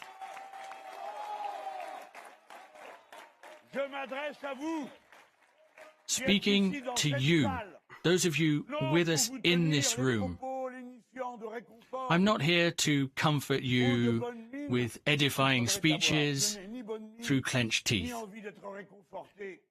because in your position, I would not want to see comfort or clenched teeth. I'm here to tell you that the fight goes on. The fight goes on. And they'll never keep us down. Shit. We just heard from the far-left leader Jean-Luc Mélenchon an emotional speech where he seemed to be hinting that this could indeed be his last presidential run. He scored his best score ever, 20%, but as he said, it was not enough. It's a major disappointment, but there's something else that he said that he didn't say 5 years ago, which is probably why he said it 4 times. Not a single vote should go for Marine Le Pen. We can now cross to Jean-Luc Mélenchon's headquarters in Paris. Okay, let's... Wassim Cornet, he tried really to bring the point home because 5 years ago there was some ambiguity in terms of what he said between the 2 rounds. Résistance! Résistance! Résistance! Résistance! Le Pen 5 years ago and straying away from that so-called Republican front, which is oh so important in French politics. But tonight, as you mentioned, 4 times, not a single vote should go to Marine Le Pen. Whatever else you do does not depend on me. Of course, he also said that he understood that basically the French people were being asked to choose, to make a choice between 2 wrongs and 2 evils. But before that, he also asked his supporters not to use their anger to commit irreparable mistakes. He also told his supporters that the fight continues, that they told them that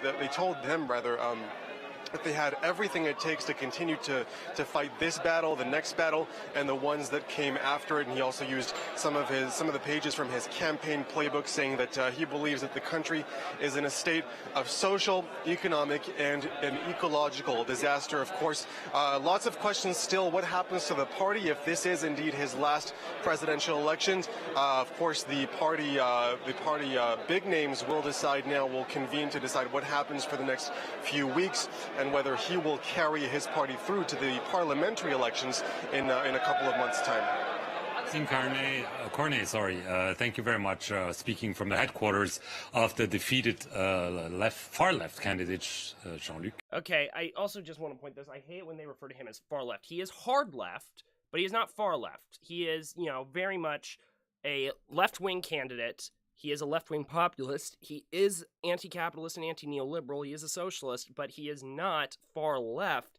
The far left would be the extreme left. The far left would be Poutou and Artaud, who are quasi-Trotskyists. He is not extreme left. That's a lie. He said that in 2017. He didn't emphasize it as emphatically. But when we read, in particular, when we think about Europe, about NATO, about vaccines, about military alliances, throughout the crisis we've gone through over the past 2 years, when we read her project and when we hear her tonight, it's like 2 different persons or 2 different... Honestly, I'm not sure who I want to hear less, this guy or Zemmour. This guy is a member of parliament for Macron's party, his centrist liberal party, which is imposing austerity and anti-democratic measures, either way, one thing that isn't on the ballot for sure is French democracy. Let's listen to Zemmour for a bit. Get one endorsement, and that is from political novice. He was a columnist turned politician for the far right, Éric Zemmour. Is a call that I heard very clearly.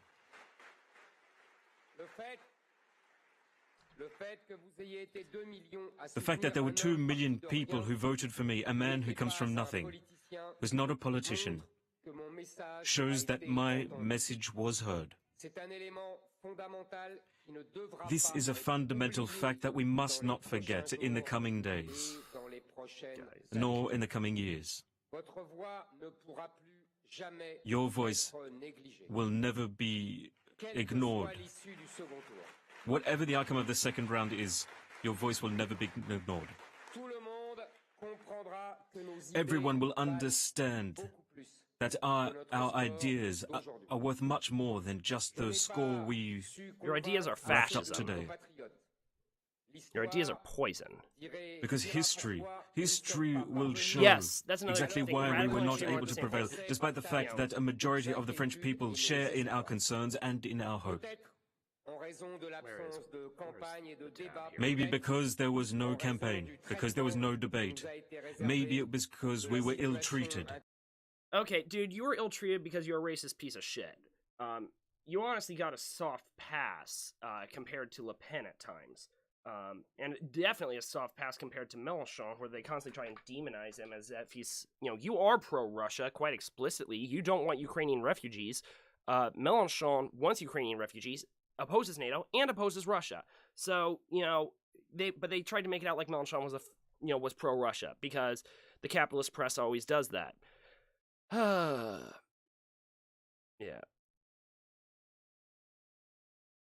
I'd like to thank my team for the success we have seen today.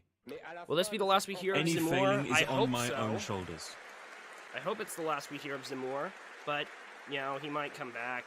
He might make a run at the assembly or in the European elections.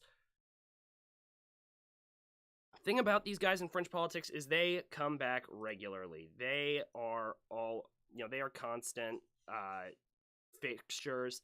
And some of them go at it for years and only rarely win something, or if they do, they win it once, lose it the next time. It's a big constant cycle with France. That's what I'm getting at.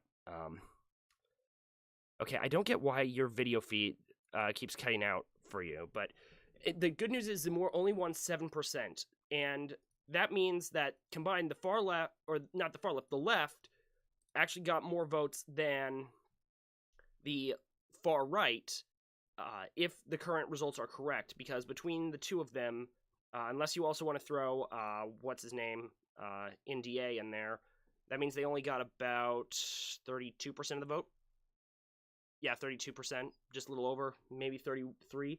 The left got a combined about 33%. The only thing that's holding it back is some people on the center left probably voted for Macron because they really didn't want Le Pen to win. So you do see that strategic voting that you see here in the U.S. as well, but not the same thing.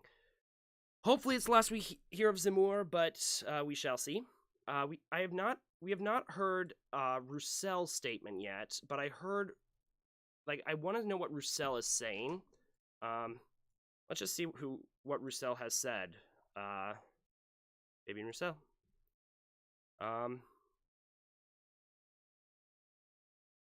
Go to his Twitter and to his Facebook. This Fabian Roussel, he's the communist candidate.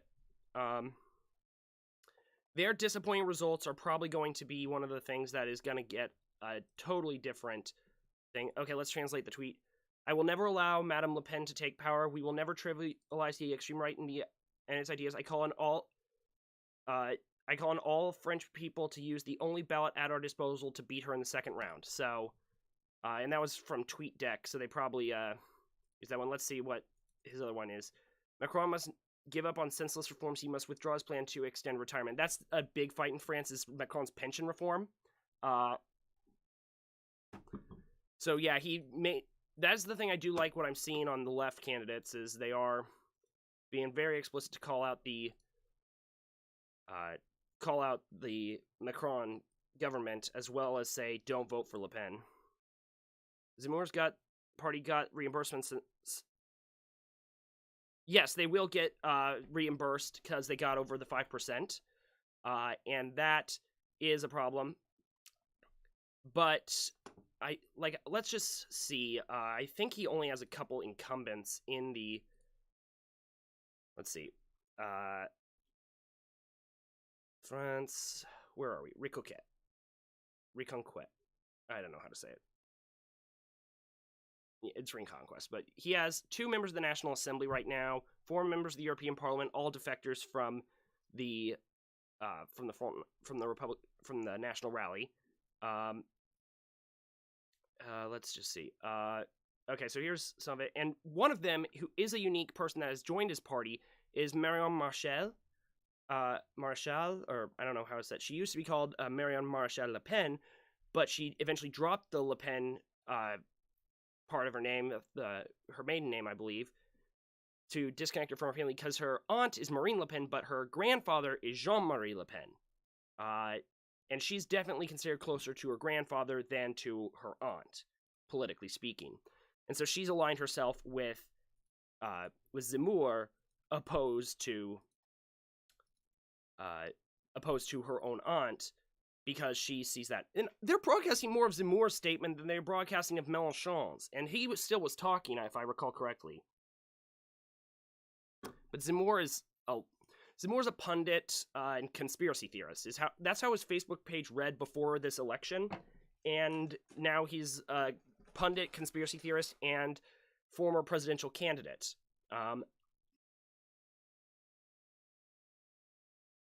So, yeah. And yes, I am eating Cheetos, if anyone is asking. I mean, their endorsements were kind of similar. I'll say, reading E Pluribus Unum's comment here, they both endorsed not Le Pen. So, that would be, like, de facto Macron, but it's still not Le Pen. And God, Zemmour's still talking. Shut up already, dude. Like, what is he saying now? To carry our fight forward. For all those people who are standing by my side today and who will join us in the future, we will continue. Because, first and foremost, I fight for France. That was why I chose to be candidate. I could not stand idly by, seeing what was happening to our country. The far-right's Éric Zemmour, at one point ahead of Marine Le Pen in the polls. He faded towards the end. You heard his concession speech there. It was his first run in politics, a journalist turned pamphleteer and op-ed writer. We're in the company of European Member of Parliament Hervé Juvin, who is with Marine Le Pen's National Rally Party. Éric Zemmour faded, but he got 7%. Now, there have been breakaway candidates on the far right in the past. Never have they scored this high. Going forward, did he help or hurt Marine Le Pen's candidacy? This is the interesting thing. You have to ask him your question. I'm asking you. Of course, he's a very talented speaker. Because at first people said, spoke for like 20 minutes. It's going to split the far right. I've been on this stream for an hour and a half now. Thanks to Éric Zemmour, Marine Le Pen seems more mainstream. I don't know. At the moment, he was the best enemy of Marine Le Pen, and he was told to break down the social patriotic party of movement. Let's see what at the moment, the other... Of course, after his concession speech, I may say we are so close on any idea, any project, on any vision for the France of the future. So I hope, Marion Maréchal told a few minutes ago, I hope that many voters, much of the voters for Éric Zemmour, will join Marine Le Pen for the second round. But it's him to say so. Right, but another question is whether you can attract some voters for Jean-Luc Mélenchon. He said no vote for Marine Le Pen, but we know that in the past, some who voted on the far left have voted on the far right. I mean, that always happens. This is where you have to go fishing. There are common grounds between the voters of Marine Le Pen, not between the party and the system, but between many voters of Jean-Luc Mélenchon and Marine Le Pen. There are common grounds. Now, I'm not going to broadcast this because this is what is so dangerous from far-right rhetoric, is where they're trying to co-opt the left. I'm not going to let him get a chance to make his fascist appeal to the left, because I've already given the far-right too much of a platform on this, frankly. And, like, I'm not the one asking them the questions, and I can provide some context and at least counter them, off 1,000 miles away. I'm in freaking New England and they're in Paris, but I'm not gonna give them the time of day by letting them make their pitch to the left.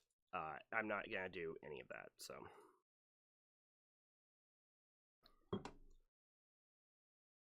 Yeah, the idea that there is significant overlap between supporters of the far left and the supporters of the far right is such a...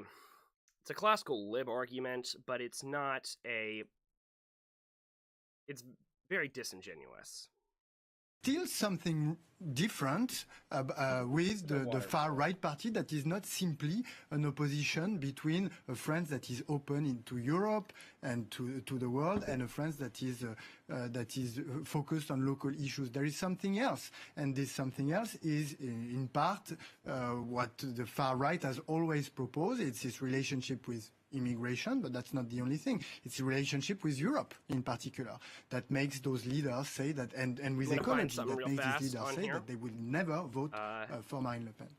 Jean-Noël Barrot, I want to thank you very much, as well as Hervé Juvin, for coming on our set. The program will, of course, continue in the next several hours here on France 24. Yeah, it's 5 minutes past 9. The polls closed a little over 1 hour ago here in the French see if capital. I can get someone to come on my Emmanuel Macron versus here. Marine Le Pen. That's going to be the runoff of this presidential election on April the 24th. We're entering a new campaign. Actually, 2 weeks to go, and we've been watching in that first hour those speeches by various candidates, some endorsing one of the two candidates, others not. Yeah, E Pluribus, you want to hop on? You are in my Discord, so go ahead and hop in. It's one I know we haven't used in a while, and I have to set some things up, but I can bring you on if you really want to.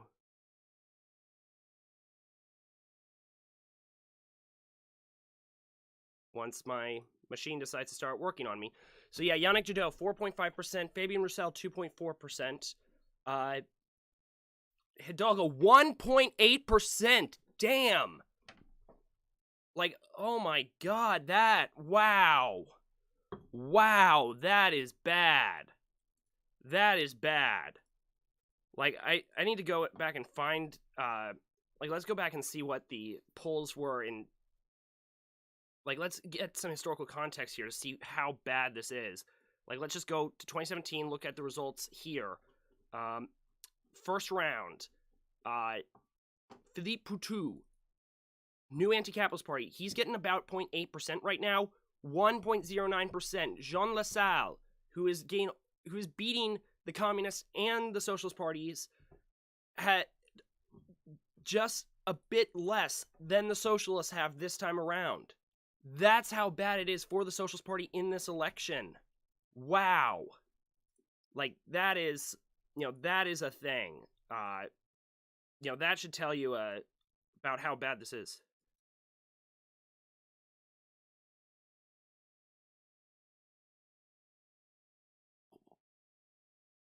Yeah.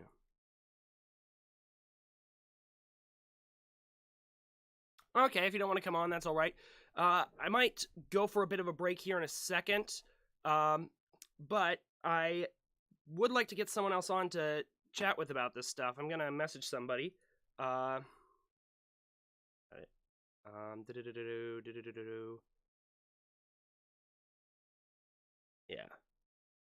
1 second. I'm gonna make this. I'm gonna make it so you can. I'm just streaming that part of it for you, and not my. This is my display capture. Let's get browser capture. Copy. Okay. Trying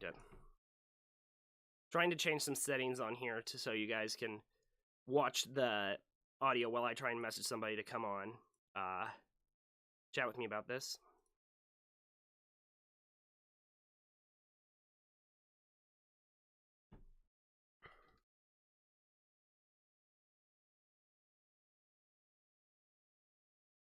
Oh, crap. Now my computer is fighting me. This is not what I want. Okay. Screw you. Yes, I want to remove that. Oh, damn it. No, I wanted to. Okay. There we are.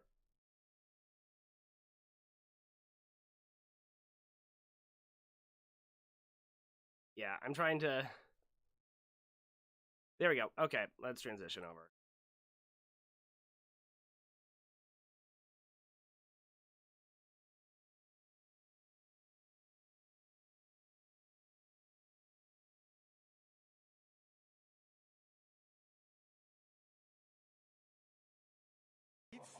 We are going to prove that less voters can vote for us. But what about that label, the president of the rich? How is he going to shake that off? Is he going to manage it in the next 2 weeks? I hope so, to be honest. But you know, that's quite the French politics. When you have a label, it's very hard to shake it off.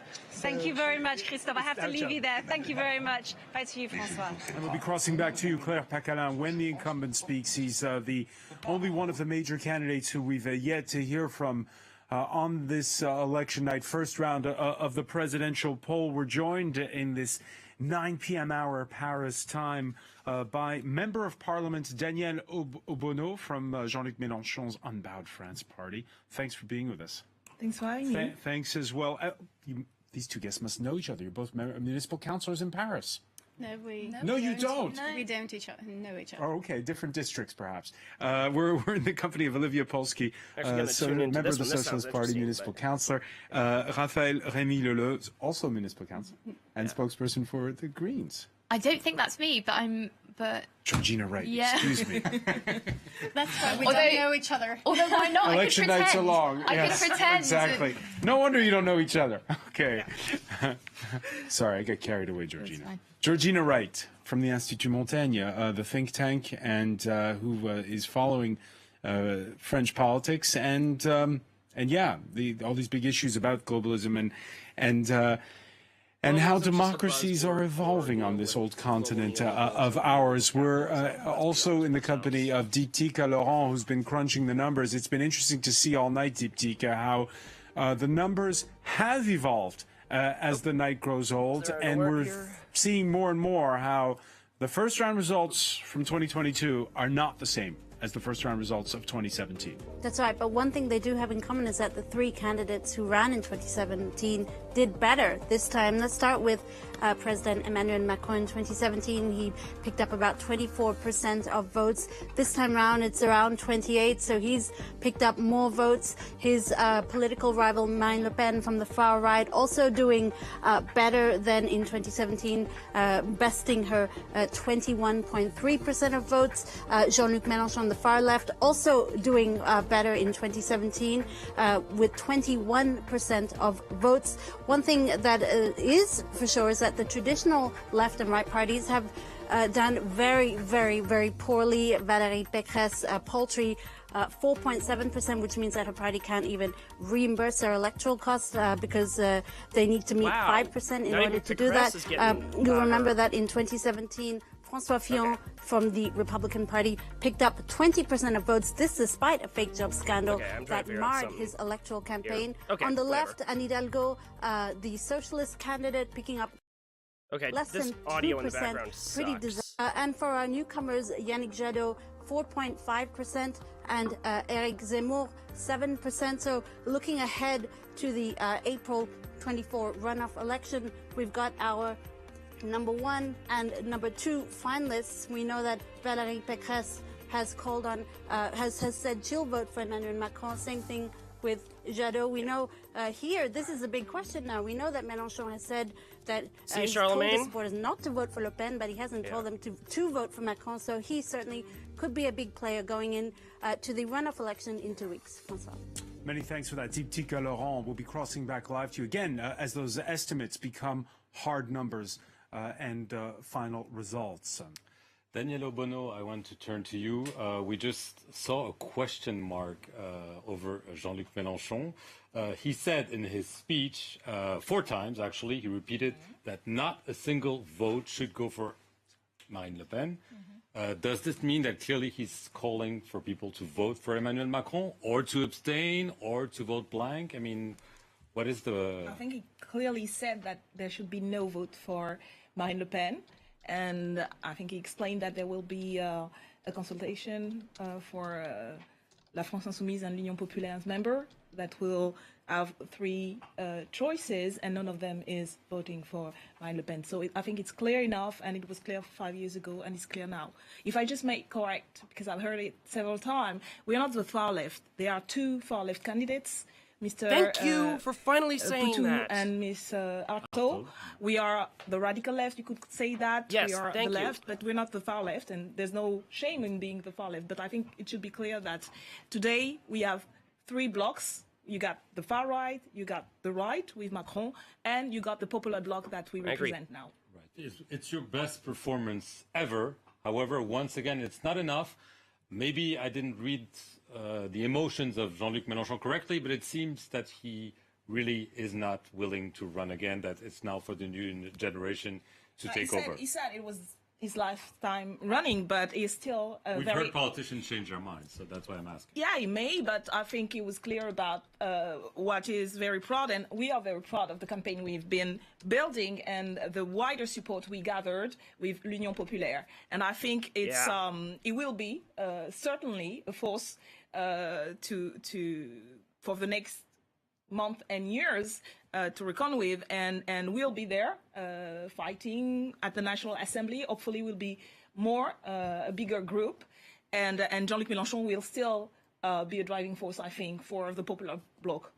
Olivier Polski, Jean-Luc Mélenchon, let's remind our viewers, a former socialist who then switched. Yes, he was in the Socialist Party. He was even a minister under François Mitterrand. He used to be. A junior minister. But he's changed. Right, but has the left changed, is my question.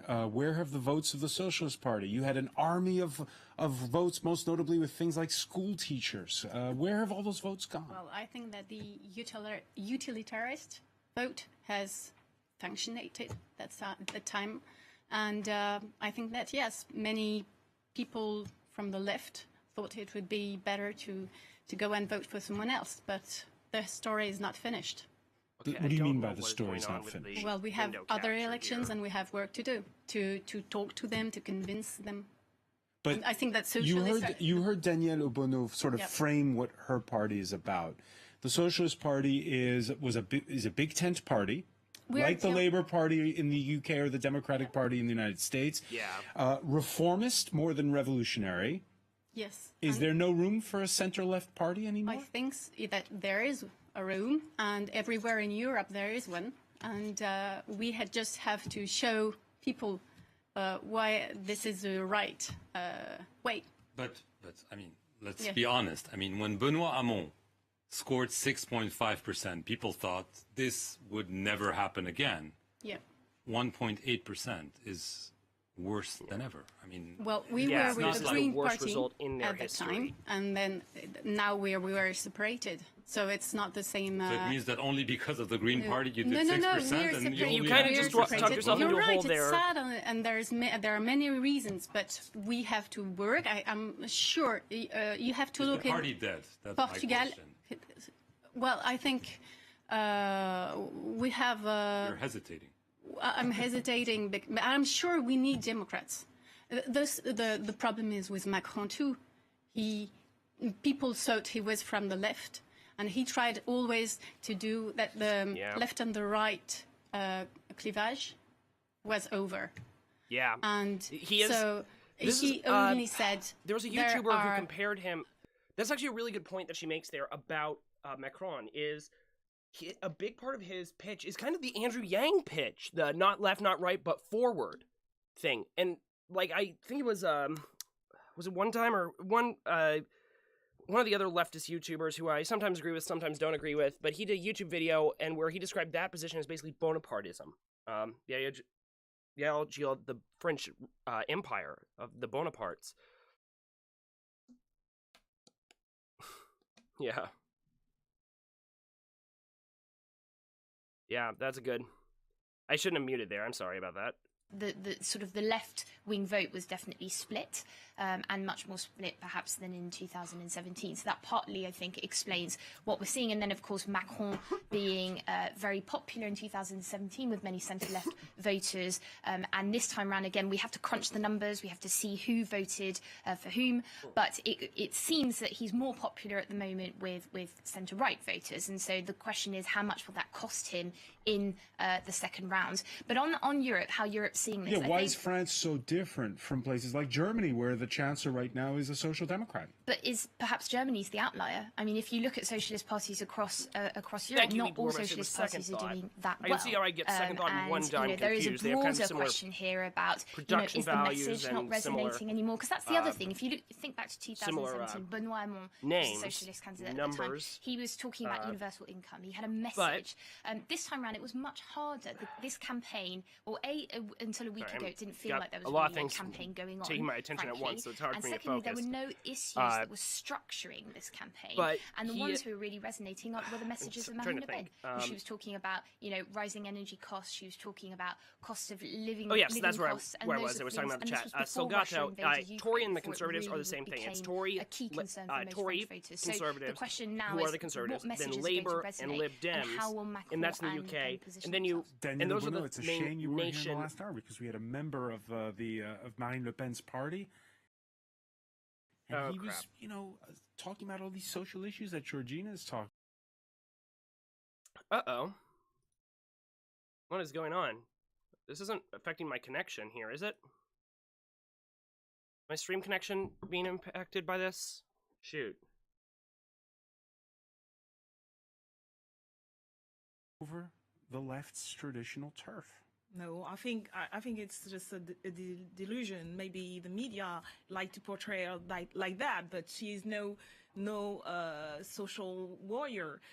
When she's talking about the cost of living, she doesn't explain how she's going to make it happen to lower the cost of living. Yeah. She's against the return sort of have a Discord server, but I don't actually really use it. Retirement. She's against all the social measures I use it once for a live stream, but I don't have much going on there beyond that, and I've never really had much interest in expanding it. But I do hang out a lot in E Pluribus Unum's Discord.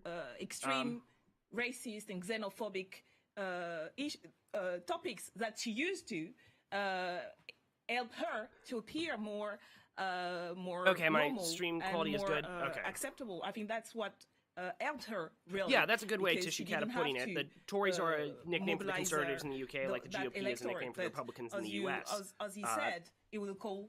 And that comes actually from a historical predecessor of the Conservative Party, the Tory Party. She's still the very same far-right leader that we opposed.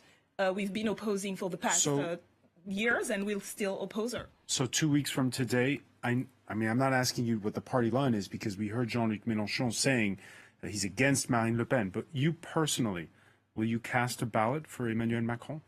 I mean, my line is the same as Jean-Luc Mélenchon said, that there should be no vote for Marine Le Pen. I've been an anti-racist and an anti-fascist activist most of my But will you abstain or vote for Macron? And I will oppose her, whether in the ballots or onto the street, and in the next month and years.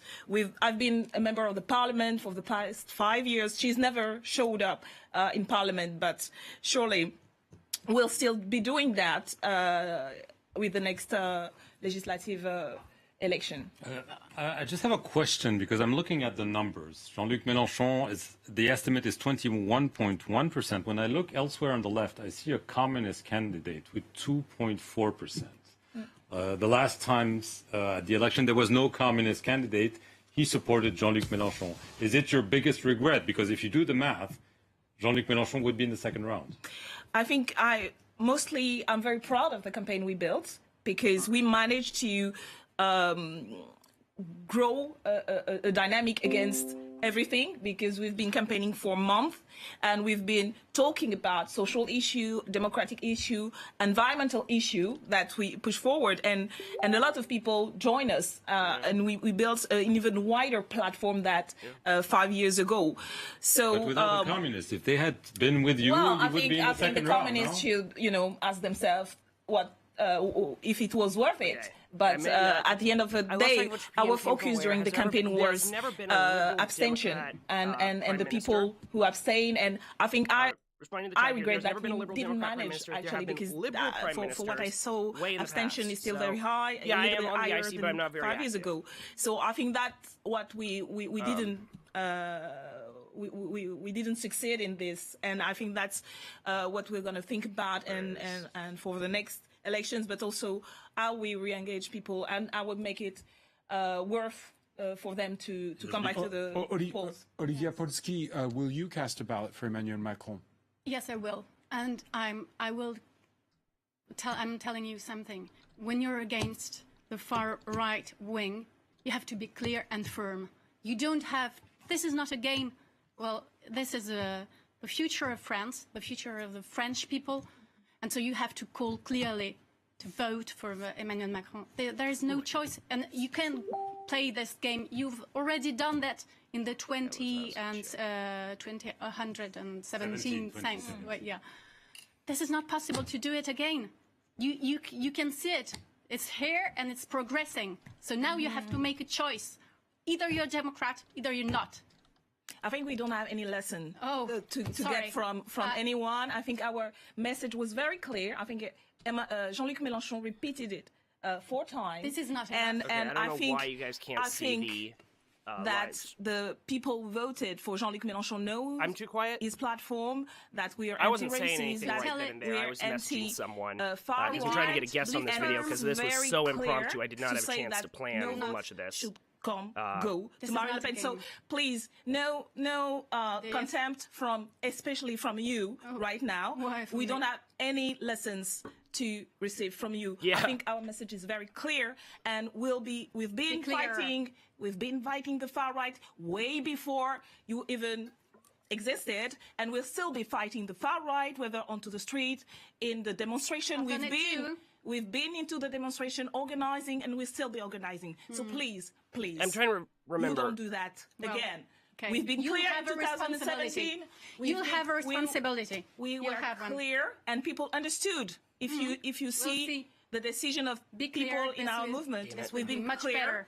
and we're clear now. So no, I don't think so. No, You're not clear. Yeah, you should concern yourself about your responsibility. I'm kind of mesmerized by this Sorry? debate Don't here. worry about us. Don't worry about us. And let the people. The video is louder than me. And mobilize the people. Let me see my audio. And What's then going on with we the should audio? talk, But not now. just for our viewers around. Oh yes, it is. You are right. It is because louder. I again, need to turn it down. France has this system where we have. How about that? Is that the better? president's got a lot of powers, and That's a problem. we have a first round where you I see pick it. the candidate you like, and the second round where you eliminate. I'm actually on that don't too. like. I've not. Again, I've So, not been super active, but Again, why are you not out yeah. calling for? But yeah, we should chat sometime. People on the left to, if they don't like Emmanuel Macron, hold their nose. I think people are grown, you know. I think despising people, looking them down, is a reason why there's such a high level of abstention. I think people know what they want to do and should do. Okay, and if so they can you vote guys for hear me the now? nomination, they know it's Good. fair. Okay. It's very clear. It's only There's a unclear for delay, the so I people can't who don't see want it to be in real clear time, and but try I just want to make sure. I his also should. message. in But Discord, so I thank you, repeat, if Caspar. you didn't understand, I think people did understand 5 years ago and will understand. No vote should go to Marine Le Pen. It's very clear. So now you can twist it very shamefully the way you want. But I think people are grown. You should really. One of the lessons we should all learn from here is listen to the people, what they say, But what are you going to do? What are you going to do? What is Mélenchon? Why isn't he telling himself what he's going to do? Told what they know they should do. Do and it. I think it's been very clear. What You are should you concern. going to You vote? should concern yourself I'm with your dead telling you, party I'm demanding and not. Oh, shots fired. Shots fired. From me, really? Sorry, but you're Really? responsible. Now, Political responsible. I think our statement was very with clear. the far right My statement was against very you. Let's cross now to the Socialist Party headquarters with Delano de Souza. Is anyone left in the room? Anne Hidalgo was the first to announce her concession speech. That's generally not a good sign, and it's definitely the worst performance ever by a Socialist Party candidate. The estimate on your screen, 1.8%. Who could have thought this would be possible? Delano, what's the mood, if there's any? Yeah. Ben, I'm actually probably not the best person to talk about that. I might be one person, but Florent might be a better person for you, and I can get you in touch with them. So the lowest the Socialists have ever seen in a presidential election in France. Benoît Hamon's performance in 2017 with 6.3% of the vote share was catastrophic. What exactly is 1.8%? Now, you heard from Anne Hidalgo earlier where she called on her supporters to vote for Emmanuel Macron in the second round of the election.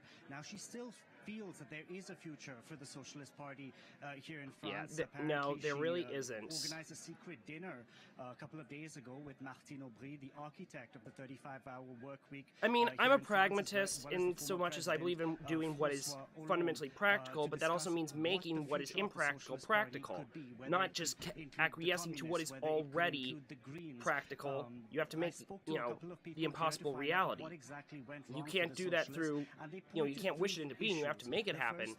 But just accepting compromise for the sake of compromise is not a position worth its salt. President François Hollande. One of them told me, when you lose socialism, you lose your voter base.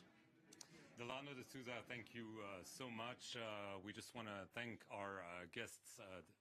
Go ahead. No, we can go ahead. Olivia Polsky from the Socialist Party, Daniel Obono from France's Unbound Party. I think you're going to another set, and thank you very much. Thanks to both of you. Thank you very much.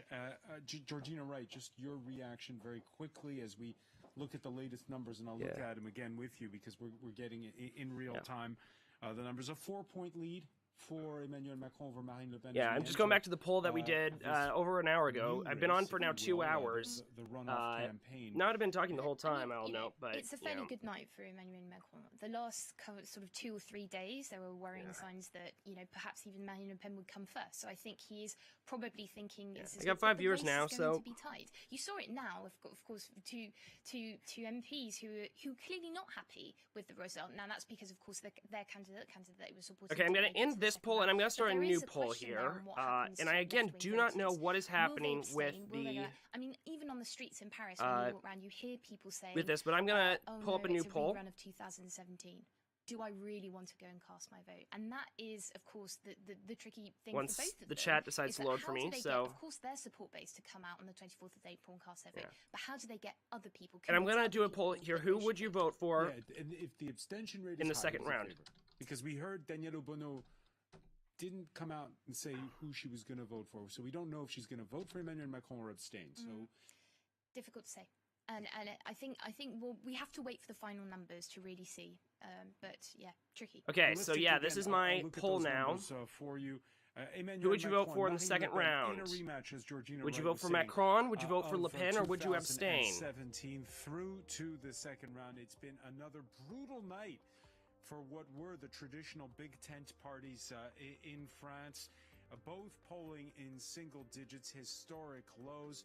France unbowed the party of the far left of Jean-Luc Mélenchon, coming in a strong third, but not strong enough, as Mark Perman was saying earlier. Back in 2017. So I just want to comment on something else, and if the person who I'm chatting with on this Discord is watching, I don't mean to subtweet you, but someone is calling Jean-Luc Mélenchon a tanky. I actually want to say this is an interesting phenomenon of the French left, in that Mélenchon has a not very well disguised contempt for traditional communist parties, including the French Communist Party. And he is, that's part of his reason for the conflict with the PCF. And it's also impacted his time in the European Parliament. I have a friend who I tried to get on tonight, he probably won't be joining us, who mentioned this to me, that he is not very much a fan of, Mélenchon's not very much a fan of these older-style communist parties compared to, the newer-style left populist parties. So in that regard, he is very much an anti-tanky, ironically enough. The reason some people think of him as a tanky is because he is anti-NATO, very fiercely anti-NATO. So he's not pro-Russia by any means, as I discussed in multiple times throughout these two streams, but he does not support NATO either, so...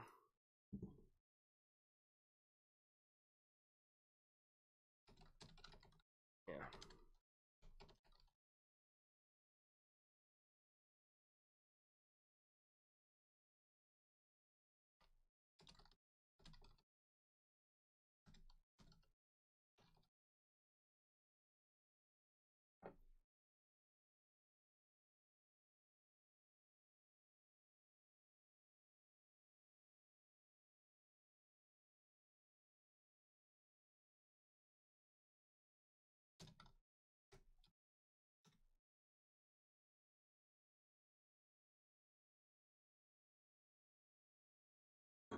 Yeah.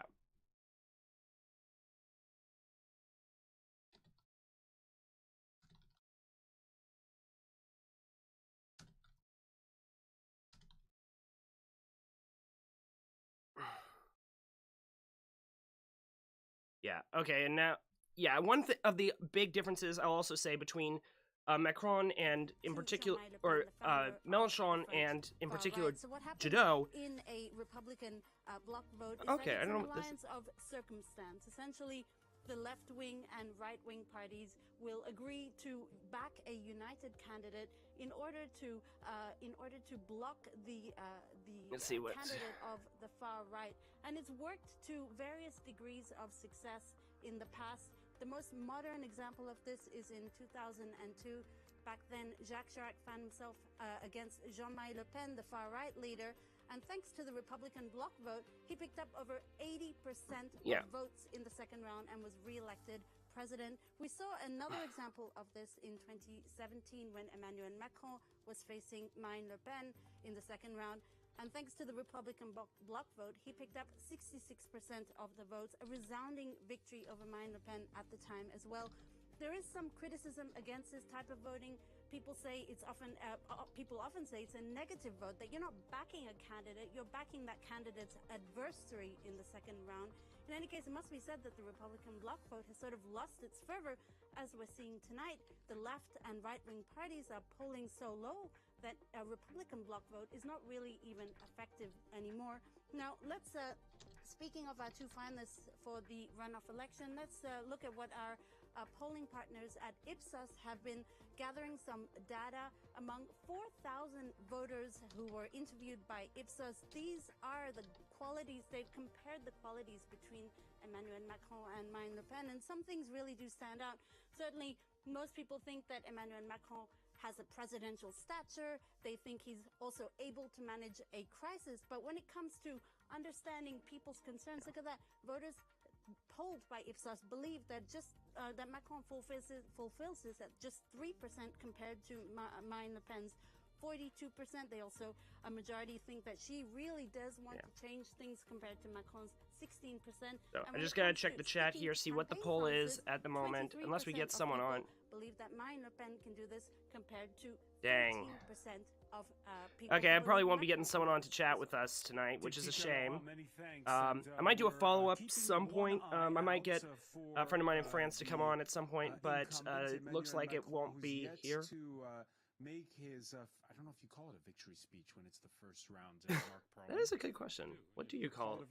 Yes, but you probably say, you know, there's a lot of work to be done, especially if you started campaigning very late, as he did. He took a gamble, and there were serious concerns that he would not score as much. Before I turn to Joël Garriaud-Madame, Rachel Donadio, it was interesting to look at the graph that Deepti put up there. Emmanuel Macron, who energized crowds back in 2017. What were your thoughts when you looked at the breakdown about his person, whether or not he's personable? Or it's really whether people feel that he understands their concerns. In some ways, Emmanuel Macron is his own worst enemy. He's called arrogant and aloof. I actually think those terms aren't entirely accurate. The French are okay with an arrogant president. Presidents are always arrogant. But I think that what we sometimes see in Macron is a kind of a lack of empathy. And I found this when Macron gave his speech launching the campaign 2 weeks ago. He tells people what he thinks they should feel. Okay, instead yeah. of listening. I think I might wrap up here in a little bit, because I am getting a little tired. I think it's winding down, but I'm just gonna look at what else people are saying in the chat here.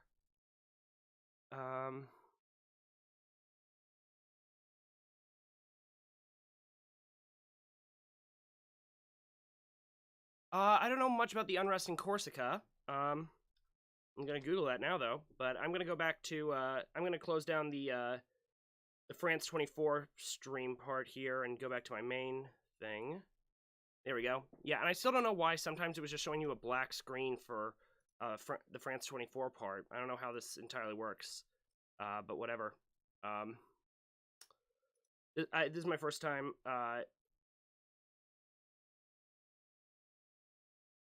doing this on this computer, I should say. But let's see. Unrest in Corsica, that's what we were talking about. So let's see. I know there has been, Corsica is a unique thing. 2022 Corsica unrest. Let me see.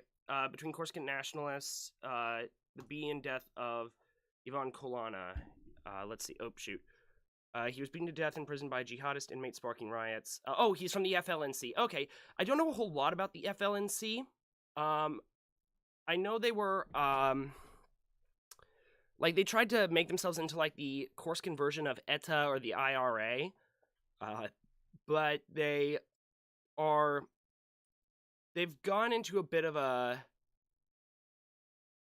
very much an anti-jihadist thing, and it's a very small conflict in the grander context of European separatist movements. Yeah, Mélenchon is winning most of the overseas territories. We were talking about that earlier.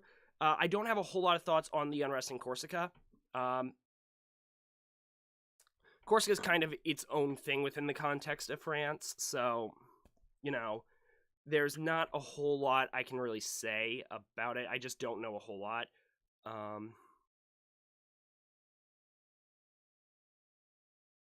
So, yeah, I'll just... I can look into it, and maybe we can talk about it some other time. But, yeah, I'm not seeing a whole...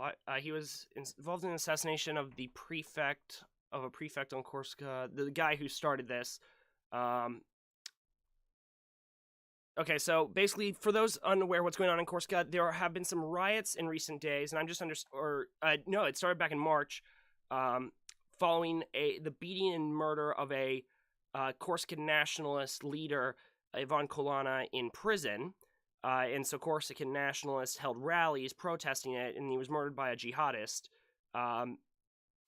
And they're now trying to, the FLNC, the National Liberation Front of Corsica, an armed Corsican separatist group, says they want to use this to basically renew their armed campaign against the French government. Note, in the whole context of the armed conflict between the Corsican nationalists and the French government, there's only been about 14 deaths, so it's not even really a conflict. And it's considered by many to have ended in 2016. This is just a recent flare-up for the first time in several years, so that's all there really is to say about it. Yeah, I think I'm going to wrap up about here, so, yeah, thanks so much for tuning in. Sorry I couldn't get someone to join us. I really was hoping we would have be a bit more exciting, but I really enjoyed doing this stream. I'm glad to be doing streams and stuff again. I really enjoy doing it. I might make this a regular thing again, and I might get some guests to chat with. But thank you so much. Have a great weekend, and as always, solidarity.